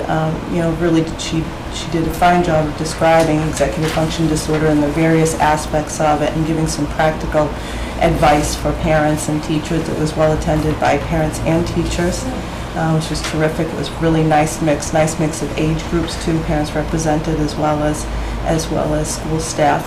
About 60 people, I think, at that meeting, so we're pretty pleased with that. What else? That was that meeting, by the way, was videotaped by Stowe TV, so it will be able to be viewed by all of the local access channels. So we're really pleased about that. They also created tapes for us so that we are able to share them with all of the schools, so that staff can show it, can be shown to staff at various times if there's a particular student or, a time for a workshop. So, How would somebody find that? Would it be called the Smart But Scattered. Okay. Smart But Scattered, and Peg Dawson is the presenter. So I think Joan is going to be emailing folks. Some folks have emailed her already asking her about that, so she'll take care of folks who may inquire. But otherwise, it should be in the listings. Do you tape all of those programs, or is it up to the speaker? We have had it just up to the speaker. We really haven't had the request for it to be taped before, but a presentation like this is really appropriate for that. And the speaker was amenable. So it seemed like a great thing to do. There was a question and answer period, but we just made sure to have that at the end, and we didn't tape that so that confidentiality would be protected and folks would feel comfortable asking their questions of the speaker. That seemed to work very well. I know that folks would benefit from hearing the answers to some of the questions too, but it seemed like the right way to approach it. But you could write those out also, right? I mean, if you want to, you could have the questions written. I guess you could. Yeah, you could do a transcript if you had somebody quick enough. That would not be me. But, not to be that quick. But it's nice that we'll all have access to that too, on an as-needed basis. And a parent could ask to borrow it from the special ed office, for example, if they needed to, in a time that was different from when it's going to be offered on the stations. So, pleased about that. Another thing that has happened this year, you probably already know that we have been undergoing our coordinated program review, and that's every 6 years that it happens, and special education is a major aspect of that. And so in keeping with our discussion about Special Ed Parent Advisory Council, the DESE did request to have an interview with one parent, a parent from the Special Ed PAC, and so that happened, and it went very, very well. They were pleased to, DSE was pleased to tell us about a lot of different aspects of their review, which went very well, but this was one of them. And the parents specifically called out that our sped pack is positive, and so that person was, saying that that's not the case in every district, and she felt that that was really important to her and to the other members, the folks that attend, that they can come and they're going to get information and positive energy and ideas and so forth versus, something that may not be as positive. And she noted that parents from other districts at times are attending for that reason, because they like that energy. So that was a great thing. And then just something I can't resist but tell you about, because it's really not related to a special ed path, but that'll happen when you get people here. And you may know about the Best Buddies Club that we have here in the district, and it's statewide and nationwide, and some of you may already know about this, but Best Buddies is a club that partners typically developing students with students who have disabilities. And one of our students who's in the club at the high school, a student with disabilities, was invited to play in a flag football game on Friday night, this past Friday night at Harvard Stadium. So this was a big deal, as you might imagine. And he was in his glory, and he can be seen, and some footage can be seen on patriots.com if you want to have a view. It's terrific. Our student is wearing green shorts. Go for it. So it was really a great time, and of course he and his family enjoyed it tremendously, but so did all the staff. There were lots of kids from the club that were in attendance. There were probably a group of about 30 of us or so, I'm going to guess, that were there. Neshoba had the biggest group of people there. It's very identifiable, because we all have shirts. We get shirts made up, and everybody, That's awesome. Yeah. But he was made MVP, right? He was made MVP. Which is the cool thing in a year too. What a wonderful story. Yeah. That is a wonderful story. Yeah. It was really nice. You really do have to take a moment just to look at that footage. Just a couple of minutes long, but it's really nice. And so another interesting thing is the staff that support the club, Danielle Mutry, Elspeth McDonald, and Heidi Kalinowski, also did a 50-mile bike ride the next day after having been there Friday night, again raising money, the Best Buddies Challenge. So those are some pretty neat people in our district, and a really great club that impacts. You were talking earlier about all of the things that you hear, as seniors are you have these senior events and so forth, and so many of the kids, this club has been a major part of their high school experience, so we're happy to have that. So that's it for me. Does anyone have questions? Okay. Thank you. Way behind schedule, sorry everybody. The space study task force? That was a quick reminder to keep it short. Well, maybe not so subtle. No, it wasn't subtle at all. But there are a couple of things that, if my role is to share with you what's going on, I want to make sure you all know about. First of all, it's really clear to the task force that we need something at the high school, that Perry Graham is doing an amazing job trying to find space, but he just simply doesn't have it. And I think we're not quite at capacity technically, but we don't have the movement, we don't have the opportunity, and we don't have the programmatic approach. And so that's what we talked about in our last meeting, was really looking at building a program-based facility. I think the other thing is, we know we need space for programs that is dedicated space, and it's not as easy to just take someone's homeroom and tweak that into a classroom, because it may not have the materials, it may not have the equipment, it may not be in the right location for these folks to conduct their classes. So it's not that simple. And I think what we learned, in addition to the fact that we're going to go look at, and one of the members of this task force says we're going to go to the candy store, which I think is a really good way to admit we're going to go look at some of these other schools, and it's going to be really cool, and we still have to come back to what is it that we think that we need. But a couple of years ago, when this Space Labs assessment was done, I think, and this was pointed out to me, the science labs, the space labs. We're probably going to get to something that didn't exist, right? So if you guys want to know, what was it? Space I Lab. said Space Lab. Can't do that We with could do a impact. space lab. We'd have to have one of the government contractors. Really extravagant. Can you look into that? Yeah, the government, yeah, you know I would make it happen too. But anyway, there's a statement of interest that Michael had mentioned at the meeting on Wednesday. We're really trying to work towards in December, but in order to get there, we need to keep digging through the information and the needs and the programmatic approach. Can I just, when you guys go tour the high schools, I happen to have a nephew at Natick High, and to see this all happen, it's in his high school years was really interesting. And what the most interesting thing was once he got in there, what he had to say about it. So instead of teachers and parents to ask the students what they're using, what they're not using, what makes sense and what doesn't, I was floored because I was wowed. And then what he said to me, I was like, oh. What did he say? Things like the hallways are way too wide and we feel we need more classroom space. Lockers were incredibly expensive but not used. That nobody uses their lockers because the hallways are so wide and so long that the lockers no longer get used. Like to ask the students, because I was like, look at these beautiful lockers. Like, no one uses their lockers.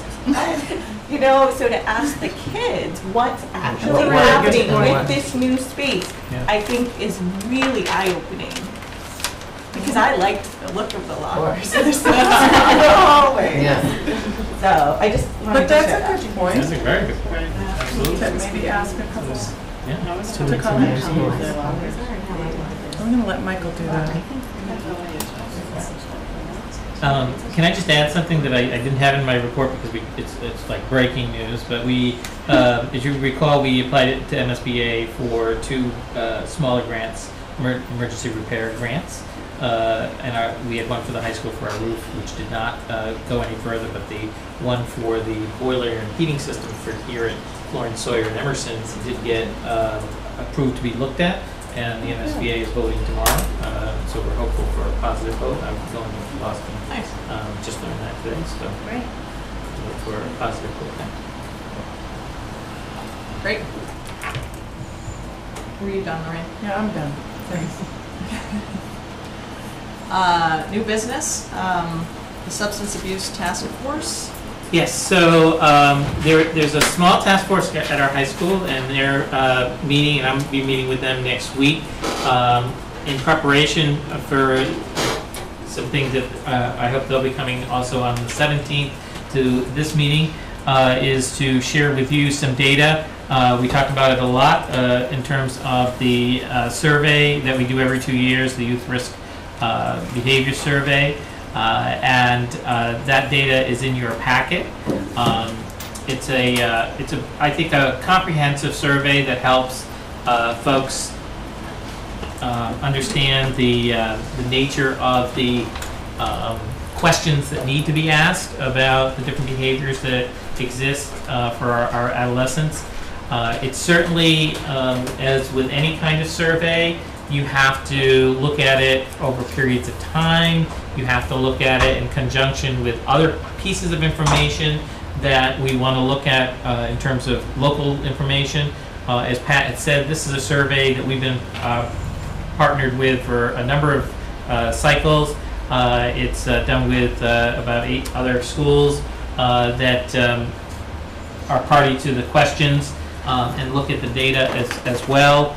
And so I think it's helpful to see that kind of comparison as well, to see if we're part of the norm around the area. And of course, it is right with us in terms of the communities that it looks at.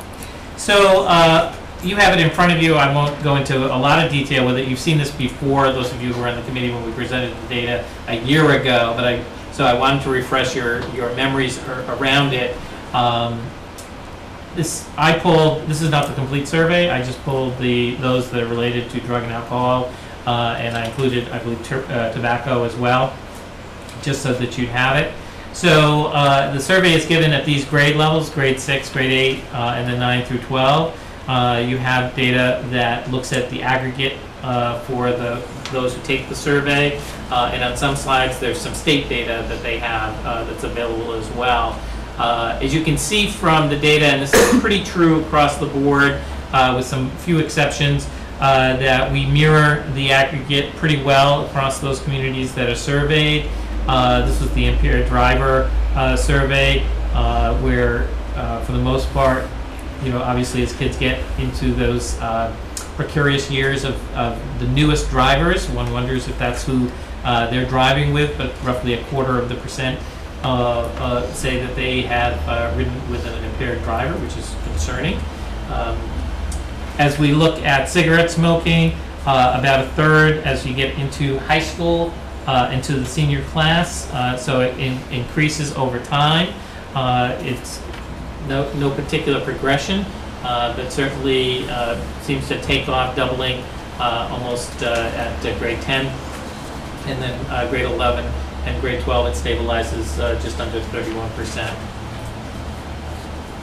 Here again, cigarette use specifically, a little lower data. This, just to be clear, this is tried cigarette smoking. This is actually using cigarettes within the past month of the survey that they take, and it's done in March. So you can see there it does lower a little bit on those who tried it. Cigars and cigarillos, and it would be good to put that e-cigarette and blue smoke, whatever that is, in there, because I think that's a whole new trend that we want to be aware of. I don't know what the ramifications of it are, but that's certainly something. Again, the data seems to stabilize and not go much higher than 21% for grade 12. Here's the alcohol use data, looking at that. Very interesting. Ever had a drink of alcohol other than for religious reasons? Almost 75% of our grade 12 in 2012 said that they had. And it stays pretty consistent between and among the 11th and 12th grade year. Recent alcohol use drops considerably by almost 1/4, which is good. Sorry. And but still concerning in terms of almost 50% of the kids in grades 11 and 12, and 1/3 in grade 10 think that they have used it recently within a period of a month. So when you think about it, this was done in March, you got February vacation, you wonder what's going on. The kids might have access and time unsupervised at those age levels.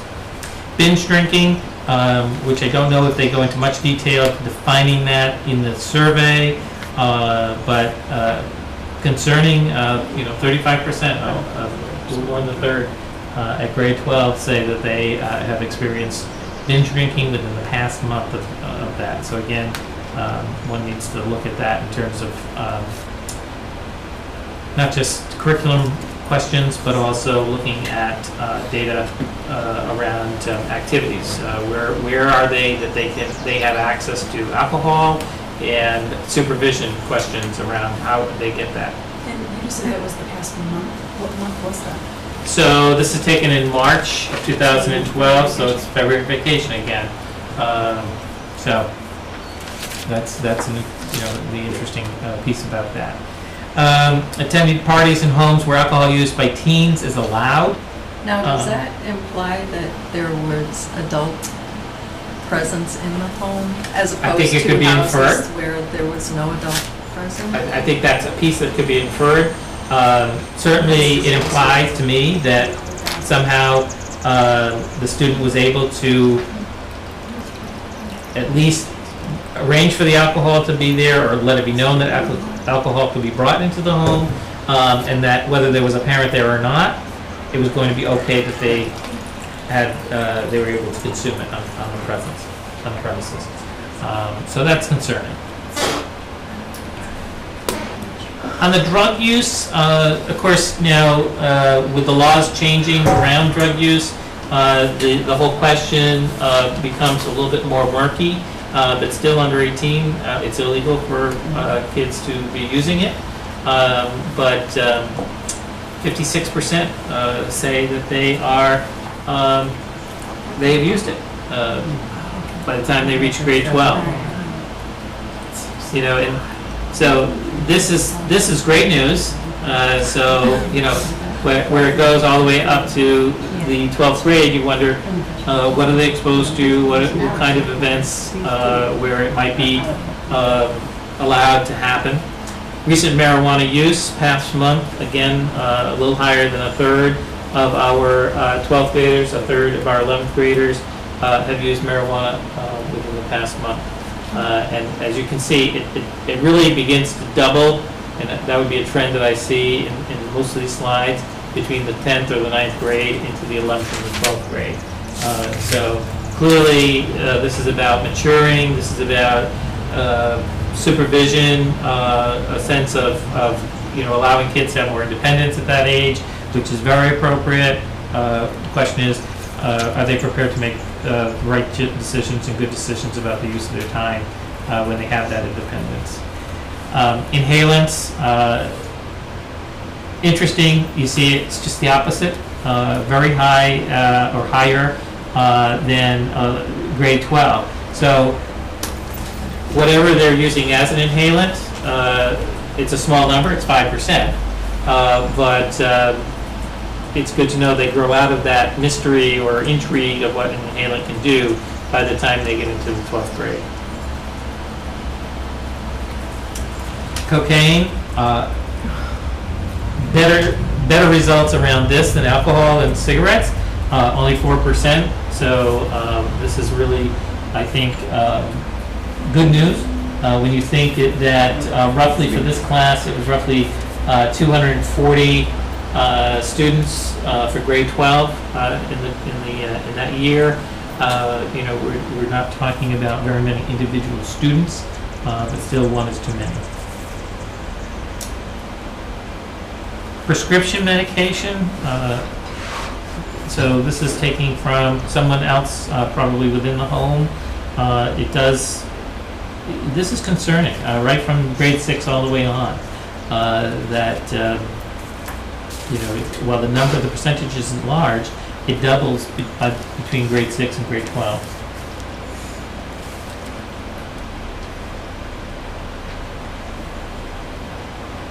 That's concerning. This is concerning, right? Yeah, that's upsetting. Because this is offered, sold, or so it's a mix, or given illegal drugs on school property. What's concerning about this is that, you know, before we've been talking about the grade 11, grade 12, now we're talking about the whole high school experience in terms of the numbers, and they're pretty close, around between 19 to 23%, highest at grade 11. And who makes up the aggregate again? I believe that is the group of towns that take this survey. That's the people that come to the Pam. Oh, got it, yep. Yeah. Harvard did it, Pam. Wow, really? Yeah. That's really concerning. Right. So, so I think that's something that, you know, as we think about, we think about what actions we need to take, whether it be curriculum, whether, again, for ourselves, it's a supervision piece. I know, you know, we've had the conversations about supervision within the bathrooms and increasing that, you know, just as a place where there's less likely to be supervision. We hope that given the survey they just took, that will be some data that will change. Relating to that, on school property, we've had this information for a year now, and it's very troubling to me that we've had this information in a year that 30% of kids have bought, sold, or whatever on school property. We had drug dogs available, and we did not run them through the school. It infuriates me. I'm like, why? 30% of kids, you know, admitted to this. Walk them through the school. What are we waiting for, to warn them that they're going to be coming in a couple weeks, or probably not this year now? I don't know, but I don't want to, you know, not this year. So, but it's so, I just, really, I don't understand that. I mean, what are we waiting for? What? It takes 45 minutes to start. Right, it's a quick thing. So, All I can say, it's going to happen. Okay, but yeah, but it should have already happened, really. But it also needs to be programmatic. It can't be just you bring the dogs in and that's it. It's. No, I think that's like a- absolutely. Were we on Right. a wait list? Like, why did it take? But they were already there, and we no. opted not to bring them in. That's, Well, it was never planned to be, happen that day. So, but anyway, We bring is it there back. on, are Agreed. they on a wait, are they on a, like, do you get on a wait list for the dogs? Is that how? I don't know the But answer to don't, that but question. you know what, like, why are we looking at just the dogs? Because it's not really just the dogs, that's one Right. piece no, of. but that's one little piece. Yeah, that and I we've agree, had this and- for you. Right. Why not just do that? That's one little But piece our, that was an easy, it seems to me like was an easy thing to do at the time. I mean, not that the results would have been easy to handle or any of the repercussions, but it seems like an But easy it's thing just, to be it just, done. even nonetheless of that, it's, why is it like now, we're at the very end of the school year where we've had this, like, that is very concerning data. But for our 1/4 of the school. school is not there. Yeah. Also, yeah. Because it was a year and a half. Well, no, half of these kids aren't there. Well, 'cause the- Because when the but I'm just saying, if we plan for the rest of the school year, the seniors are gone. And not that I want to get anyone into trouble, because if you're not doing anything wrong, you're not going to get caught. Right. But that 1/4 of our student body is Just seems. gone. Well, it'll be interesting to see this next round when we have the Right. SRO to see if these have changed at Right, all. because we added the Exactly. SRO, okay. Exactly. And Yeah. that's this year. I'll be very That is curious a to good see that. point. Who knows? Yeah. Yeah.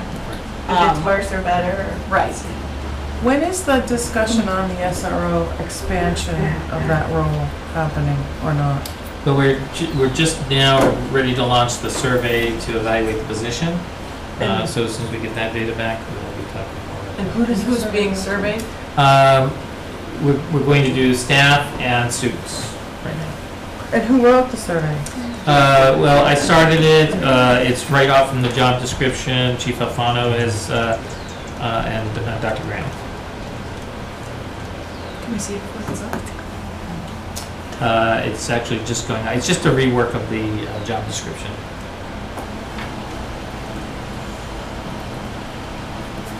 So looking at this lifetime use, which is kind of an interesting question or catchphrase for 12th graders. But you can see there in terms of illegal drug use, marijuana mirrors the earlier slide, prescription medications, which seem to be Heroin. in there. Heroin is there at 1%. I heard heroin was on the rise. Heroin is statewide, and in the East Coast, it is on the rise, definitely. It's hard to say where it's impacting.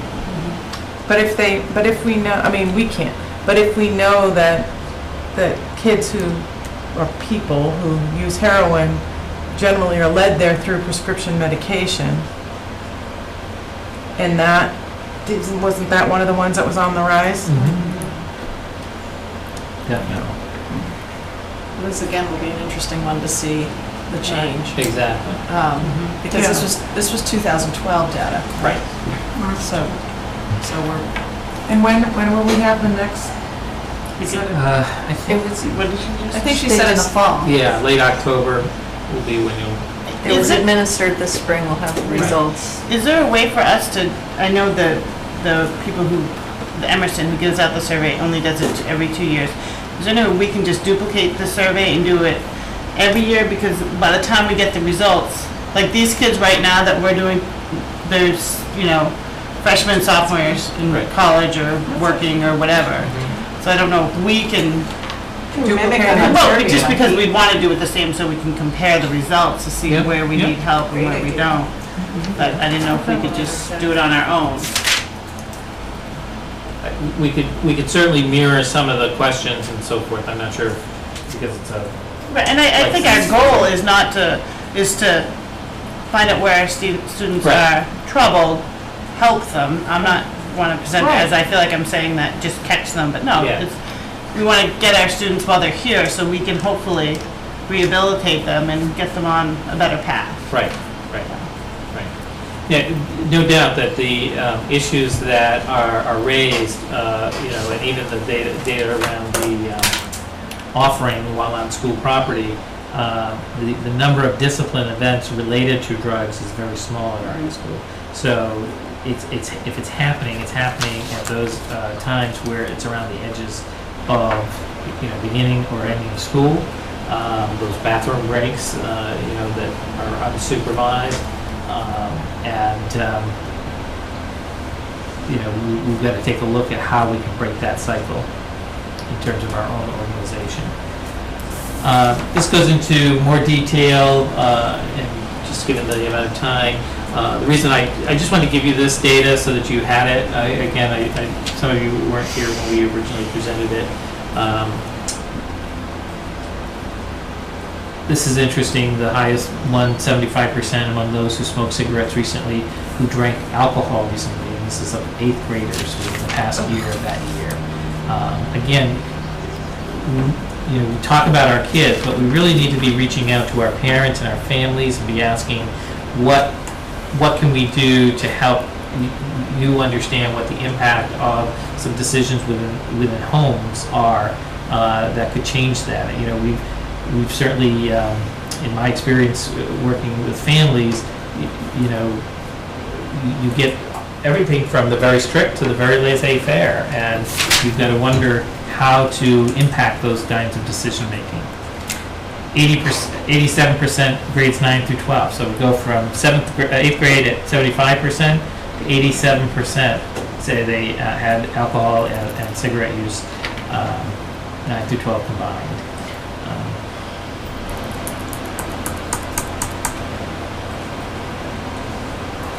Some other data, binge drinking again drops, but still concerning at 31%.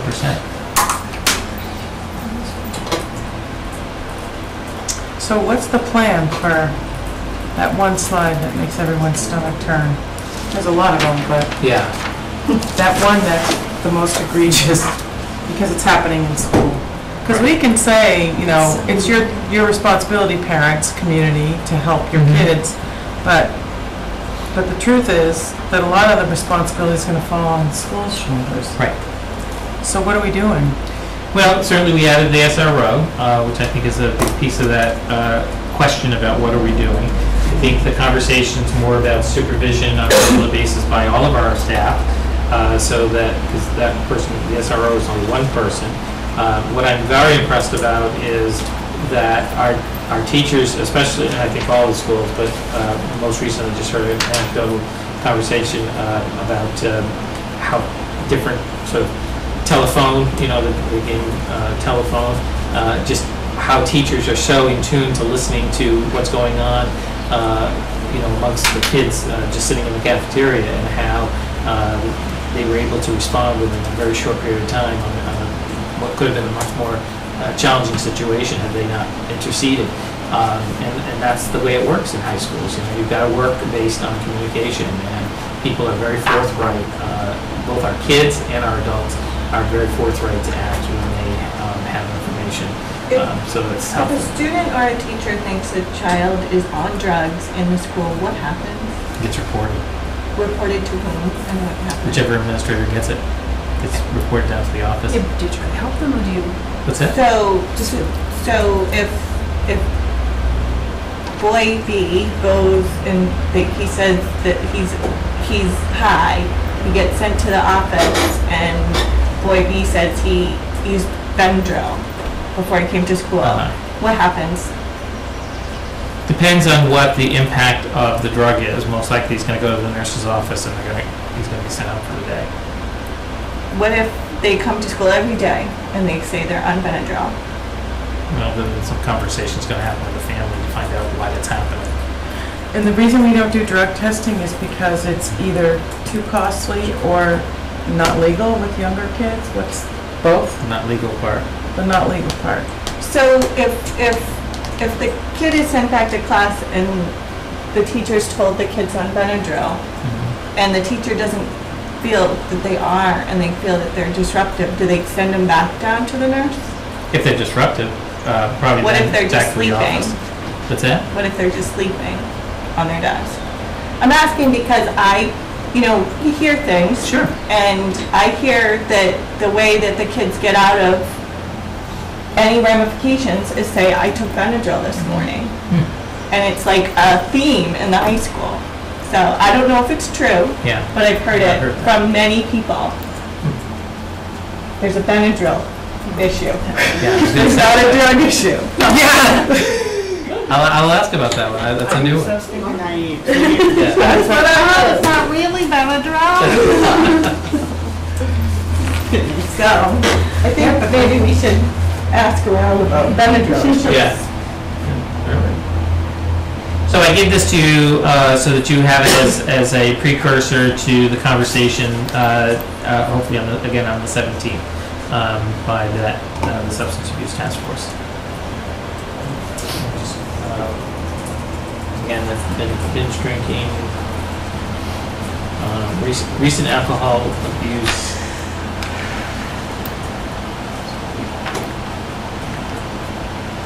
The gambling, somebody mentioned earlier, the gambling. I've done away with those questions. 48% among those who gambled are those who drank recently. I guess. And then there's something What about are volunteers, gambling, though? kids who volunteer are no less likely to experiment than the other kids. That Say can it make a again? difference. Wasn't there something in there on volunteers? Listen, We have volunteered your time. Well, yeah, right? Yeah. The student who volunteered their time, it made no difference. So do-gooders are also doing risky things. Do-gooders are also being having doing risky bad behaviors. things. Yes. Well, it's Social. It's social, exactly. It's Right. But peer I think if you influences look at the and whole, it's not just the class of kids you're thinking about. all right. So that's that piece. So you said Any that other there's a questions? plan, there's someone coming to present to us, who's on the task force? It's a teacher-based, administrator-based at the high school. And are we doing anything about middle schools? We have not, as of yet, other than the conversations that Pat has had with the health teachers and the work in the curriculum side of things. Is that something we would like to focus on? Is this on the GSA kids? No. No, I'm this is sorry, I the missed something. substance abuse task. Yeah. Sorry. That, is it some, that we could incorporate the middle school in that piece? Well, I think the idea of doing the sort of the mid-year survey between these the 2 years of the survey is a good idea. And I'll follow up with Pat about that. Maybe that's a place we can start that, is with the middle school. I mean, the data there is very low, which is where we want it to be. Right. It appears that, the doubling happens between the sophomore and the junior year. And so we really need to hit hard our wellness class, which is predominantly in sophomore year, with our instruction. If that's the last organized place where, other than science classes, where we get to really tackle the issues. But then the survey data says that by the time they get to 10th grade, they've already created those habits that are the issues. So maybe we start earlier, right? But, yeah, just so you don't wait till the last minute to kind of, this is our last shot, that sort of save you. And I don't know how to say this without it coming off the way it's going to say it, but I feel like we do a lot of surveys, and I'm not sure we always react or act the way that we should to the results. It's great to take surveys and get this data, but what are we doing about it? So this survey, we had this a year ago, and we got a SRO in the school, which is awesome, and I'm interested to see the results since then, but I personally would like to see more concrete examples of what are we doing, because we can give all the surveys in the world, but if we're not doing anything with the information we're receiving, then the survey's useless. Right, what's the plan? Well, if I understood Lorraine correctly, the GSA kids have a suggestion. They have a plan for this? Well. Yeah. Like, well, two things. One, the GSA kids are looking at and I don't want to steal their thunder, and I want to make it clear that my role is really to help them articulate what they want to say. I'm not directing, telling them yes, telling them no. I'm helping them from a completely professional perspective. Preparing their presentation. Absolutely. And I'm not going to tell them what to say and what not to say because I don't think it's appropriate. But their recommendations are really sound, and they really sound good. I'm impressed. They think that a lot of the problem, the drug use, is a result of certain types of feelings and actions. It's like CBT kind of stuff, right?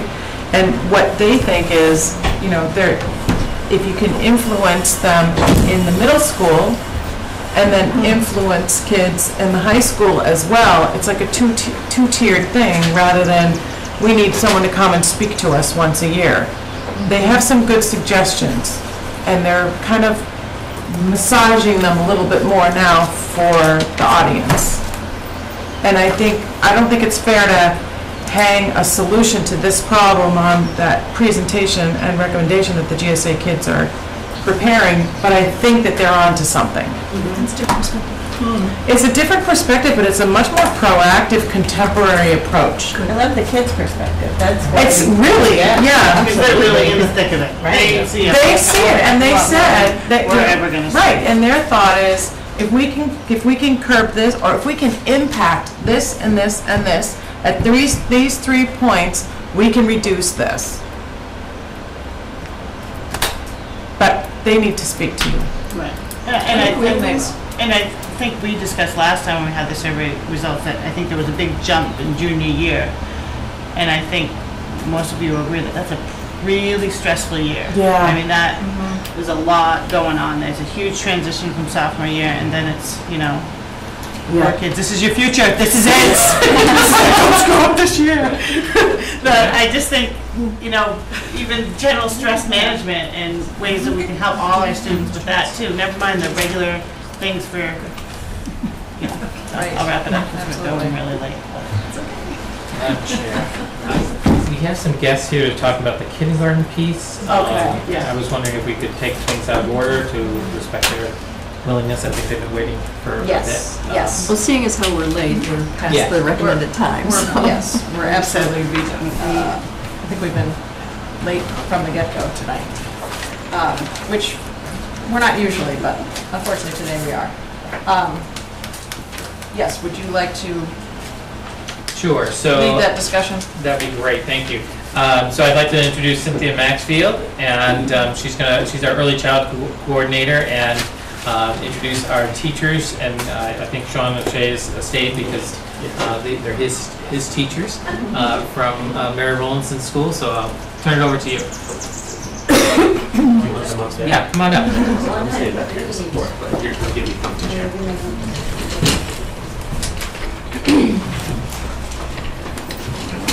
Well, as you know, Michael proposed this hybrid model of kindergarten in which children we would have all full-day kindergartens, and then we would, families would have the choice of their child only staying half-day. And we went around to some different school systems around the state to look at this model. And we were surprised that there were as many as there were. And the towns that were doing it seemed to think it was a no-brainer that they were offering full day, and if parents could still have the choice of staying half days. I know we've had a lot of concerns from parents from both sides. The teachers don't have as many concerns as the parents do. They see more positives than negatives. And visiting the schools that we visited, it was seamless. The transition at half day. I know you were asking about the time, what time children came, what time they left, how long their sessions were. In both cases, they were 3 hours plus. For example, I visited Littleton today. The children came in, started coming in at 8:35, but they said it didn't officially start till 8:50. They started getting lined up to leave at 10 minutes of 12. So if you said 8:50 to 11:50, that was 3 hours. But they didn't really leave, the half-day children didn't leave till 12, and they really started coming in at 8:35. So that was, hard to say that it was really just 3 hours. One of the schedule looked like what we expected it to look like. In the morning, there was a literacy block, there was a math block, there was recess and snack time in between, there was a morning meeting, there was some choice time. Where I visited, they did not have specials in the morning. They had specials all 5 days. They didn't have as much choice time, which they thought was a real lack in that program. The teachers where I visited felt the lack of specials in the morning was a real lack. We've proposed the idea of the children coming at 8:35, as they always do, and leaving at 12 instead of 11:35, that for the half day. And all the teachers were really excited about that, because they said, oh, that would just make the morning a little more easy to get it all in. And that's exactly what we saw on our visits, that, well, if they had that little bit of extra time at this school, they could have gotten what they were missing in, and they could have gotten what they were missing in, and it would have went fine. And I'll let them talk about their visit and what it looked like. I'm Pam Harris. I'm a kindergarten teacher at Mary Rollinson, and this is Renee Robinson. We both went to Boxborough and visited their classrooms last week, or 2 weeks ago. And we're very impressed with how seamless it all seemed. I mean, I know some parents in the district have had some concern about, well, the children leaving halfway through the day, what's that going to look like? And, it was seamless. You wouldn't have even noticed that 3 or 4 of the students were leaving. And it was just a natural transition in the day. The other students went to lunch at that time or shortly after. I think we had an idea going in, we could run our classroom this way, we could do this, this, and this, and somehow we'll juggle it, and we'll make it all work, and we'll fit it all in. And then seeing an actual model of a classroom working so well, and they've been doing it for several years, it put our minds at ease, and we're sort of now excited about doing this and trying it out. I have no concerns and no worries about the children socialization, getting all the curriculum and the academics in that we need to do. What we saw, we do. We'll just tweak it and change it a little bit, and we know that some of the children won't be there for the full extent of the day. But everything that we do now, we will still do. And then in the afternoon, it affords us the opportunity for the children that are staying. We're going to offer another snack. We have rest time because we're NAEYC. Lunch, recess, another special, we hope. And then some more choice time. And So what is the afternoon? Because I think this is one of the concerns. What happens in the afternoon once the kids that are half-day go? Well, what we do now is lunch, recess, rest time.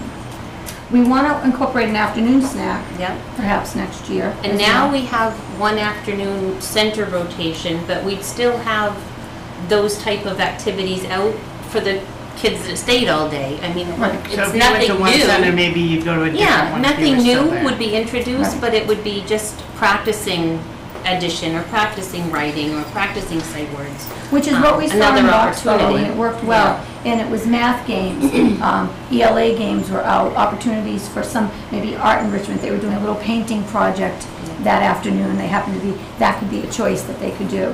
Then they had another recess in the afternoon, another outdoor And playtime. then it was time to go home at that They point. wrapped up on the rug and, And I pretty much saw the same thing.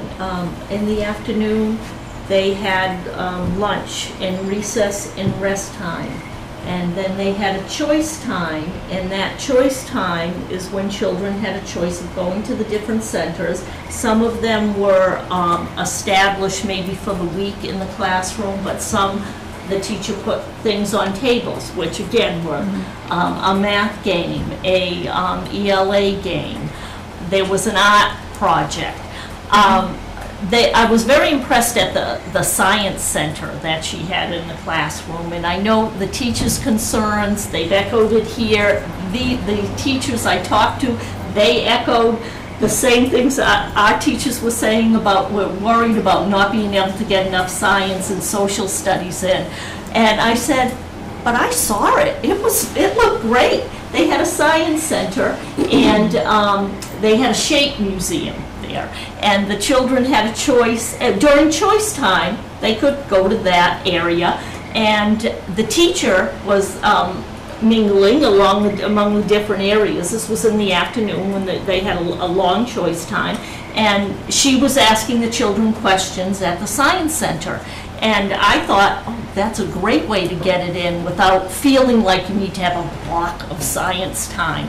And children made that, the great thing was that they made that choice. And they were exploring on their own and learning those science standards. I saw the science standards there, and they were learning them, and I thought that was great. And now with science and social studies, we really embed it throughout our themes anyways, so it's there already.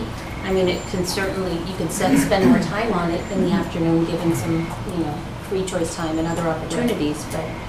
And the children in the morning, they did get a short choice time. So they had that opportunity to go to those centers as well. And the teacher did ask that the children that were leaving could choose first, so they wouldn't be left out from doing something. And she would say to the afternoon children, you know that you'll have more time in the afternoon. And they all just accepted that, and again, it went very smoothly. You had a question, I'm sorry. Well, I just wanted to clarify. So we're hearing wonderful arguments for how this is going to work, but we've already agreed to that. But what we're here tonight to vote on, correct me if I'm wrong, is extending the half-day day. Is that right? We would like to see it end at 12 instead of 11:35 or 12:05, whatever we have to do. And what we saw gave us more support for that, to advocate for that, because we felt they just had that, if this little bit more time, they could include what they were missing or what the classes I saw were missing. So, yeah, and also we're hoping that we can have, say, 3 specials in the morning. And is it 3 or 4? 4 in the afternoon, because you now have 7. Is it correct? So that now one school didn't have specials at all in the morning. One had 5. We felt like maybe we could have more of a happy medium so that they here. don't get the experience. So they get the experience of a special without, we don't feel they need them all. They get those kinds of things in kindergarten anyway. So. And this isn't related to the extra 20. I'm just curious if the full day people pay tuition. Oh, yes. Okay. And Foxborough's done it for 5 years, and really this isn't a transition for them, this is just their program. And they're very happy with the model. And they're going to keep both full and half. They do. Yeah. And Acton, what was Acton? Is that? No, it was Littleton I went to, and that's the way they've been doing it, and that's their model. Maureen, well, I know that one of the concerns expressed by the half-day parents with extending it to 12 o'clock is that it makes for a very long morning, and then when you add in bus time, it creates an awfully late lunch. Did any of the schools say that had been an issue for any of the parents, or does the snack time? It hadn't, and then, the snack time was around 10 or so in the morning, so that it kind of was in between that. And within AYC, we do have to have a little bit of a block between our snack and our lunch, so that it doesn't impact their lunch. So there would be To be a balanced program. Right, in the middle of the To balance the morning. time, make sure children are eating when they Maybe eat. it's our lunch in the kindergarten day, right now, because I thought it was 11:30. I thought when the In kids went different home, that was schools, it's lunch. Ours is 11:10. In Lancaster. Warren Sawyer, I believe it's 11 or so, and, oh, there you are, 11:15, and So the half I day kids think gonna in have lunch? Stowe it's closer to 12. So are you moving the kindergarten lunch to a later time now? We would have to. They would. And that's okay with the principal? Schedule changes all the time. Be able to schedule that. That would mean moving lunch to 12. These schools where we visited had lunch around 12, and it wasn't a problem. And they had snack around 10, so in both cases. For the parents who signed up for half-day, they signed up thinking that they were going to get out at 11:35. And you said you've talked to someone who's mentioned that they were worried about the... We have got. Yeah, so have we talked to the parents who have signed up? Because, taking away the dedicated classroom was, we pulled the rug out from under them because they thought they were signing up That's not for what they it. signed up for. So again, are we doing it again? Yes, we are. Because I don't think they knew that we were meeting tonight. I know it was posted, but, I mean, Can we table it one more time? I know we're getting toward the end of, but is it possible to talk to them? Or to reach out to them Yeah, at least the ones and that let them we- know. We can. And give them the opportunity to respond to it.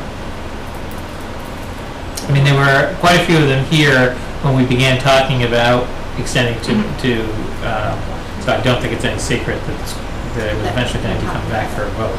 So, but I don't think there's any emergency. I don't think any plans are need to happen between now and 17. Hypothetically, if we say this year, no, we're not gonna extend it just because we don't wanna throw too much at these families who are getting what they did not sign up for.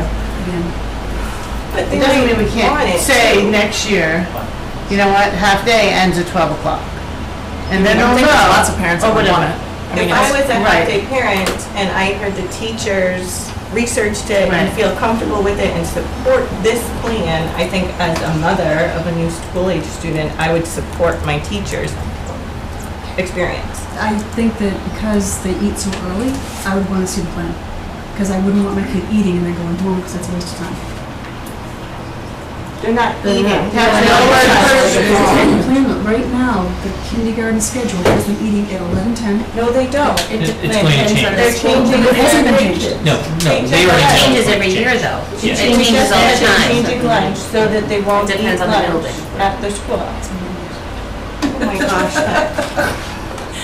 I would propose the plan as stated, that the lunch would change as well. Every class grade can change each year for lunch. Yeah. It depends on the schedule for the whole school.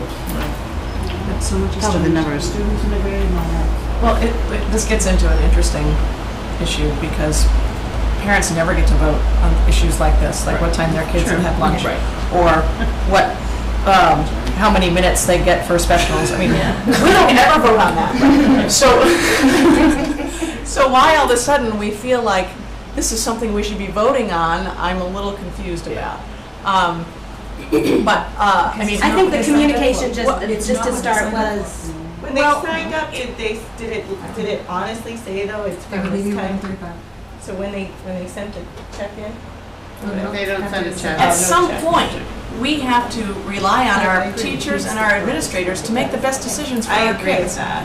And if our teachers and administrators say, the best thing for these kids is to stay till 12 so they can get 25 more minutes of academics in their kindergarten day, still not having to pay a dime for it, and they think that's the best, then we should all applaud that, in my opinion. And it's great, but the way these teachers are willing going, to take Take children time. longer. Yes. More children.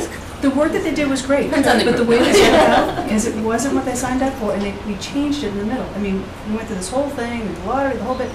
That's the way it was going, and boom, we voted to change it. So I don't mind voting on the extra half day and giving them an extra 2 weeks to. Wait, reach out we to went people. to change it. We were we didn't just boom, change it and pull rugs out. Honestly, people have been talking for 5 years about full day for all. I've never not heard it brought up. It's always brought up. And there's lots of people that have been waiting for this day because people on wait lists are unhappy people. Just like people who are worried about bellies being not full in time are unhappy people. You're gonna get both sides of the conversation. We're here to help the administrators and the faculty make the best school system. And that's our job, to sit here. And if meeting minutes are posted, they're posted. While I agree with that, we are in a transition year, and we're asking these families to be part of this transition. And we told them, you are part of this transition. We didn't bring it up to, just from talking to neighbors, it felt like when they filled out their forms that nothing was changing in the very short term. So they didn't think it was going to happen to them this year. Whether they're wrong or right, or whether they didn't participate, they just felt it was different, that it was going to be different. And I feel like now it's just happening to them again. That this, I agree. I'm so for full-day kindergarten. I'm all behind it. And I agree that for the half days, it obviously is a better alternative, except for these families right now really don't believe it. And we're really starting them off on a really negative tone. This should be kindergarten should be the funnest thing ever. So you're saying that some families are on a negative tone, but there's a whole other group of families that you're not hearing from that now they're happy because they have full day. They are so happy. There is a group of negatives, but there's a group that are now, woohoo! A larger group. A larger, much larger group. A much larger group. But are we taking these 30 families and saying that this is our belief, and you know, Are there 30 families who are unhappy with extending the day? I don't know. That's why I would like to. That to me sounds like a lot. Yeah, and I don't know that. I know there are 30 families that were upset about not being in a dedicated classroom. But I don't know. They could be totally fine with it, but I don't think we know. Well, let's see. We're not doing a disservice to anyone by postponing the vote. I don't think that if the people want to come that are unhappy, if we send out an email, I'm a little worried that the people that are super unhappy will show up. Maybe there's 6, and there's 29 that don't show up that are perfectly pleased with it. I don't want to again get influenced by a small majority with a loud voice versus, so I'm not saying we shouldn't do it, but I'm just saying that we have to think through, if we do it, we get some energy behind it and get a voice here. I just want to say, from my perspective, our job is to listen to administrators and faculty who've done research as well. I think if we start asking, what do you think about adding 25 minutes to the day? What do you think about doing ceramics in our class? I'm not trying to trivialize anyone's, like, whatever their passion is great, but, I mean, we're going to say, well, why didn't you ask us? Why didn't you ask us about this one? And Right. That's why we hire teachers and administrators who, that's their job. And we pay them money to do that, and I don't think it's a problem to postpone it, because here we are telling everyone. Right, now they're going to come with the expectation. Let us know what you think. But for us to reach out and say, what are your feelings on adding 25 minutes to the school day is not the road we want to start going down. I agree. Do we want to postpone the vote to give people a chance, or do we want to just vote tonight? I'd like to vote tonight. I give them a chance. Well, the best way to do that is have somebody who wants to do it make the motion. If it doesn't get a second, then it doesn't go. Okay. Would anyone like to make a motion? I move that we take a vote this evening on whether or not to extend the half-day kindergarten to 12 o'clock in order to facilitate more flexibility in the schedule for the kindergarten teachers. Is it specifically 12? Or we're not sure? Most likely. It's 12. That's what we It's said. 12. I thought I heard 12:05, too. I just don't want to come back and say That's the way the. 12:05. Second at 3:05, so I didn't know if there was a reason for that. So you seconded? I did. All those in favor? All those opposed? Opposed, 1. For the reason that, can I speak? I think we already did. Only because of what you said. It's not gonna hurt us. Well, that's, I think there's no harm in waiting. That's the only reason That is it. Fair enough. And then we voted? Right. Done. Lorraine, Lynn, Nicole, and I. Great. Thank you very much for coming in. Thank you. Appreciate it so much. Thank you for Thank you hearing the visit. our side. Do you guys want to come back? It sounds like we probably would have to. Yeah. That's fine. Well, Just it would- let us know that. Well, so June June 17th. So June 17th is it's our next and only remaining meeting of the season. And the vote will take place then. It has to, I'm assuming, because otherwise you won't know. All summer. On my No, calendar. I voted in favor of voting. All right. I make the motion.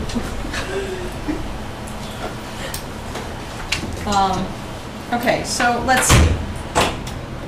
We've got a little rearranging back to do. So, district improvement plan we've already done, right? Well, we did a 13, 14, we have to work on 14 and beyond, but given the hour, we can do it, start the work on the 17th. We usually go into the fall with more work, and I would vote to waiting on the 17th on that. Is that okay? Yeah. Is there a rough draft? there's a rough draft, there's also an update on the existing report. That's on here? Yes, it's right under the drug and alcohol. There's a couple things we have to do tonight. So, one, we have to, this will take 2 seconds, vote on the warrant signing. We have to vote on the park pilot participation, and we have to vote on, and we have to have executive session. So, knowing that all of that is in front of us, is it okay if we push the district improvement plan to the 17th? No, that's good, because I really want to review it. And it will also give us more time to review it. Before we Don't talk do it. about it. Okay. Nobody said no to that, right? So I'm going to do that. Okay. Alice. I can do Alice. Okay. There's no urgency to that. Oh, so we'll do Alice on the 17th Sure. also? Yeah. Okay. Summer warrant signing, let's do that now, if that's okay. That takes 2 seconds. This is saying that we grant the power to the Finance and Facilities Committee, Subcommittee, to sign the warrants over the summer months. Because every 2 weeks, as we know, they have to be signed, regardless of whether we are in session or not. Can I get somebody to, when I'm on vacation? Because it- Yeah, Yes. she'll send out an email and say. Okay. Do I just send my Yes. vacation schedule to you? I'll just send out, when I send out the warrants, people tell me they can't come. Some Well, people, I'll be out of the country, some so people I will can't meet at tell. wee And hours. of the and morning. any of us I'll can come do it with you. fill in for that job. Right. You don't have to be a subcommittee member to sign the warrant, because as you know, we sign them all the time. Right. So, But we'll only be requiring 3 signatures in order to consider them signed. over That's the what we're summer. voting. that's what we're That's what voting we're on. basically Sorry, voting. perhaps I wasn't clear, thank you. So over the summer, we only require 3 signatures.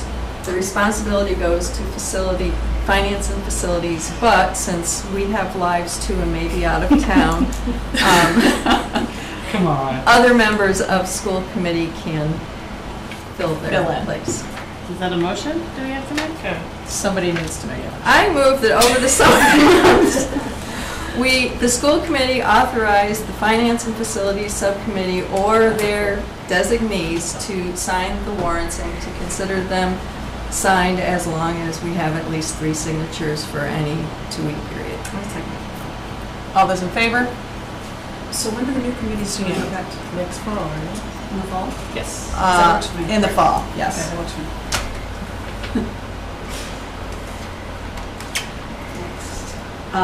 Park, we have to vote on park.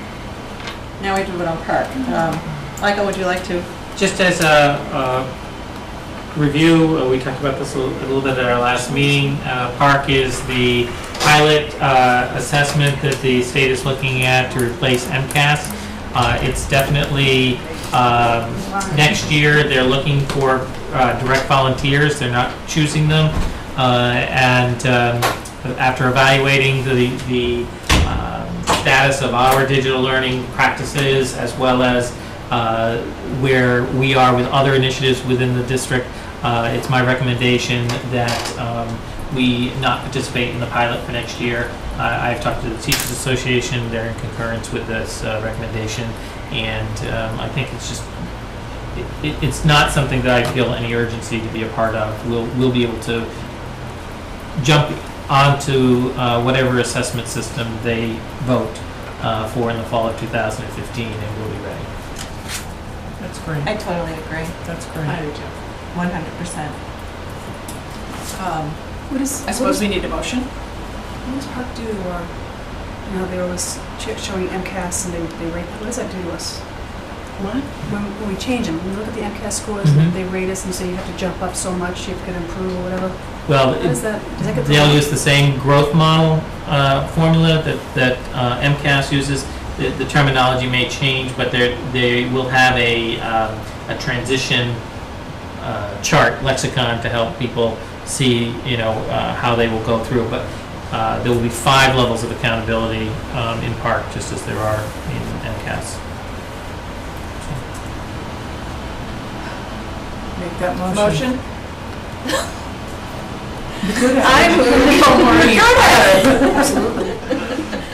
I move that we vote to not participate in the park program for the 2014-2015 school year as recommended by Superintendent Wood. I second. All those in favor? It's unanimous.